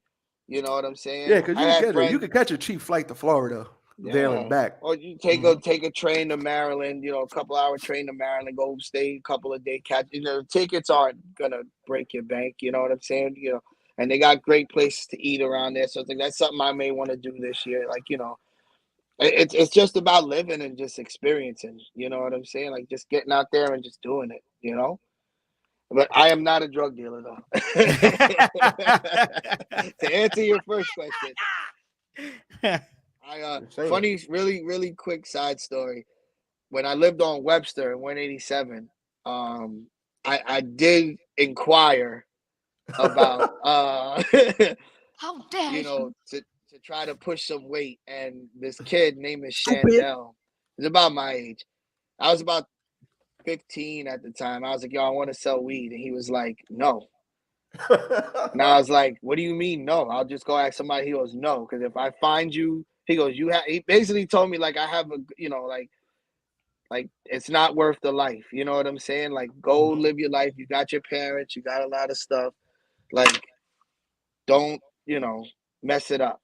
Like leave this for him. So he basically said, "Don't be stupid." And then he said if he caught me out there, that he would basically beat my ass and take everything I had. So shout out to that guy. That was enough for me to. That was enough for me to be like, you know what? Yeah, I don't need this. Okay, cool. Yeah, exactly. So I just worked hard and did what I had to do. He's gonna take Rich to the back alley real quick and ate my vegetables, like Hulk Hogan said. But yeah, man, no, if you get a chance to go, just go, man. Like plan a trip, take the time. It's definitely worth it. You make the best out of it. Yeah. If you would if I don't have nobody coming with me, it's on camera now. So maybe I'll take you to the Jets Bills game next year with me. We'll mark it down. You drive? That's a date. Yes, I do. All right. Yes, I do. I don't have a car, but I can rent one. All right, yeah, you pay for the parking pass and we out. Because I took Knucklehead to the Ravens game and stuff. Listen, I don't, Yo, I saw that video clip and he teased the hell out of you, bro. I was like, damn. Yeah, it's all in fun though. Like I got. You should have seen when he went with Mike, because when he went with Mike, I think they were winning that game, and then the Patriots came back and won. No, the Wasn't Patriots y'all winning that game? No, the Patriots won the whole. They won the game. Because I'm sure Mike was talking hella shit. You know what? Oh my god! Not really. I'm shocked. He was pretty chill actually. Because he can't wait to talk shit to me. I don't know. Maybe because he was trying to be nice to you because he was like, you invited him. So he didn't want to go OD. But when it's me, oh, my God, all he does is talk shit. Y'all fucking suck. Lamar's a piece of shit. That's why he fumbled. He's going to break his legs. Like, he's going crazy. The last game. When it's you, I guess, because he's like, he invited me. I'm going to be nice. The last game the Jets and Patriots played, I had to work. So I was watching it on my phone, and I lost connection and I missed the last play, which was the punt return or whatever it was for a touchdown. So I'm trying to get the connection back, and all I get is a very smug text message from one mentioned Michael Santiago. Facebook it says, "Yikes." Nothing else, just yikes. And of course, as I move the message away, my screen comes up, but it's frozen. And it says Patriots touchdown. And I'm like, all right, well, that's it. I knew how much time was left, and I was like, all right, whatever. I ain't gonna lie, he's good for those one-liners. Oh yeah. He'd be like, yo, see that? Then you'd be looking like, damn. You'd be like, I'm not talking to this fucking guy. He'd be like, yo, stop avoiding me, bitch. I know you be seeing my message. He'd be like, I know you see these messages, bitch. I'd be like, oh, man. But like I said, being a Jet fan, it's funny because like when they do win, like when they lost in those AFC Championship games, everybody was texting me like, "Oh, Jets are, that was tough," and blah blah blah. So it's like I get a little respect here and there. I don't get made fun of. I was so much. mad. I was mad for you, bro. Especially that one versus the Colts. Yeah. I was sure y'all was gonna beat them. I was sure. Well, and y'all could have had that fucking game. Y'all lost that game in the second half. Because the defense showed up. Didn't hurt as much as the one against the Steelers. Because the first one against the Colts, we weren't supposed to be there. Nobody expected the Jets. But that defense that year was like top 2, and right? then and then next year, we beat New England, can't wait, yada yada, bring on the Steelers, and then I do think though, maybe I'm just being optimistic. If in that game the Jets had a chance to get the ball back with like a minute and change left, and it never happened. Defense just, they just kept giving up too many first downs for them to run the clock out. But I feel like if the Jets got the ball back that game, I feel like Sanchez could have drove them downfield. Could have did something. That's his style. That's his style. Yeah. That was his style in college. Drive it down. It's like, could we have beaten the Packers that year? You know what I'm saying? No, that would have been tough. I think it would have I'd have probably just been happy we're in the Super Bowl. But that might have been a close game, man, because y'all had a good defense. Y'all had a great fucking defense, man. Yes, and the Cinderella team like that, strange things happen, bro. Listen, man. We saw Sunday, buddy. We saw the fucking Patriots beat the Rams in 01. That's when all the Patriot fans were born. Bruh, we seen the Patriots beat the Rams, bro. And we know back then, those Rams, bro, that was one of the greatest offensive teams we've ever seen, bro. We got the Patriots and Randy and all them. That's probably the greatest offensive team we've ever seen. But those Rams teams back then were like the Kansas City teams of now. Like, they were just fun to watch. They'd be slacking off. And then when they wanted to get serious, they dropped 27 on you in one half. Yeah. And what the fuck were you going to do about it? It's like, all right, guys, third quarter, let's stop playing. Let's stop playing. Okay, 27. Bang, bang, bang, bang, bang. Yep. Kurt Warner throw for 1. Marshall Faulk get 1. Torrey Holt get 1. Isaac Bruce get 1. Okay, 27 points. Okay. Nothing to see here, guys. We just wanted them to live a little bit. We needed the viewers. Like, that's how good that team was. So those teams in the 98, 99, 2000, 2001. Who do you think would win, Kansas City or the old school Rams? Prime for prime. Who do you think? That's fucking tough, bro. Ooh, that's tough. I don't That know, is bro. That is Prime tough. for prime. I'm talking about 2000 Rams. Greatest show on turf versus Kansas City. I think it'll definitely be a high school. Well, 45-48. That defense is not. Rams. I think the Rams would still come out because The Rams had a better defense, but you got Kelsey? I only think because after a while you can't throw to Kelsey all the time, and You got Tyreek Hill probably and got Kelsey shut out the game or something. You think? Like that? I highly doubt that, bro. I don't know. That's it's something good for the Madden. That's something for the Madden simulator to decide. Right. I was thinking about that shit the other day. I was like, damn, I wonder who would win. Because both teams can run the ball. Kurt Warner can't run. And this motherfucker's elusive as hell, Patrick Mahomes. But Kurt Warner had that offense on smash. And Marshall Faulk is like, you thought you had Marshall, then he'll cut it back and get 8 on you. Cut it back and get 6 on you. And Lord help you if he get free. Yeah. He's probably best running back in the game at that time. At least top 2 or 3 and when in his prime. Yep. So it's like, what? And then you had Torrey Holt and Isaac Bruce on both sides. I don't know, bro. And that defense was good enough. Absolutely. Kansas City's defense is I don't know where the fuck they be at sometime. But I think the running game would have fucked them up. The running game would allow the Rams to win because the Rams had a better running game than Kansas City does. Or did when they were in their prime. Nope. All right, we're coming up on 2 hours, man. Richie Rich, thank you for joining us, bro. Yes, Rich. My We're pleasure, gonna let gentlemen. you go right now before My we pleasure. log Let's out. do it. Let's do this. First again. of all, let me hit you with the Don DeMarco. And I want to say this on air so that it's documented. Richie Rich right here has probably a wealth of sports knowledge. And this motherfucker is rattling off names, positions on multiple different sports. And I would be shocked if this motherfucker doesn't A, start his own podcast somewhere and it becomes great, or B, I could always just piggyback off of yours. I don't mind. So let's do this again. You buddy. have a When wealth you of knowledge, about bro. hockey. When you want to talk about hockey, let's do it. He like, oh yeah, I'll tell you, he's New York everything. That's Rich. Yeah. And bro, you Go are Rangers. Who's your? Yes, they're Rangers, baby. Let's he's go. extremely Dude, talented, bro. I got a jersey for every show we're gonna do, so let me know. All right, Yo, I'll say this. I'll say this to eventually your get face, mine. bro.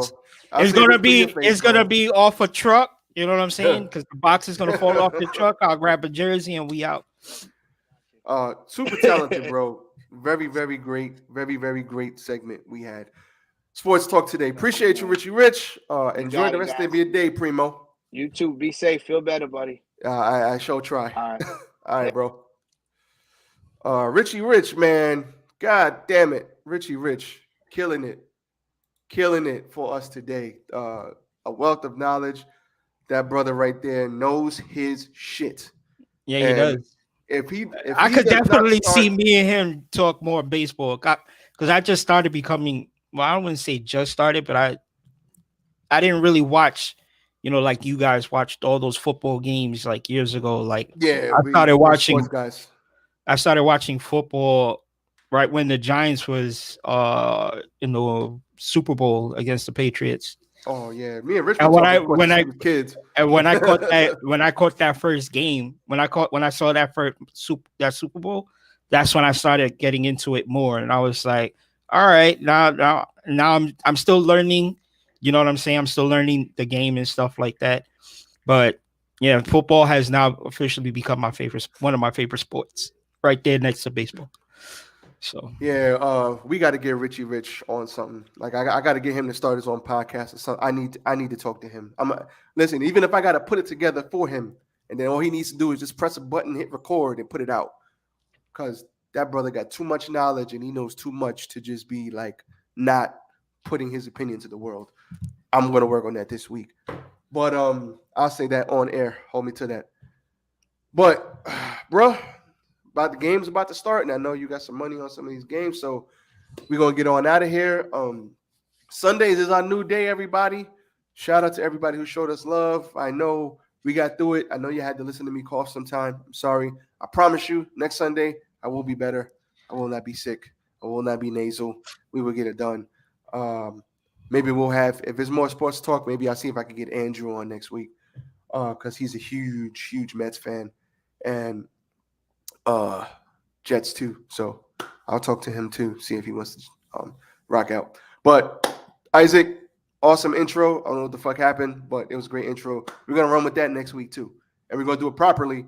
And we're going to hear the sounds. And when the sounds stop, that's when you're going to start talking. Okay? We're going to get that right. Because you fucked that up today. And listen, I fuck it up every week, so I can't talk. But I got to call you out on your shit. When you fuck it up, I got to call you out. You know, just like I call myself out. But we're going to do that same thing. Fuck up. You still miss I do. I listen. You're right. I'm not going to sit here and lie. You're right. That's your new title. We got through it. Anything else before we get the hell out of here? I do have some bit of news, but I don't want to share it yet. I'm waiting to see how this goes. And if it goes the way I hope it goes, then I'm going to share it. All right, cool. So we'll stay tuned. We'll stay tuned for that in the next coming weeks, watching that closely. But other than that, shout out to everybody who showed me love today, wanted me to feel better. Love y'all. Appreciate it. And for everybody who rocked out with us today, great show. Isaac, from Isaac, the Puerto Rican Poppy. Matos from me, RJD, Sexual Chocolate, the Sixth Sexual Chocolate. We are out. So everybody be safe. Enjoy your Sunday. We go home. Peace. Peace.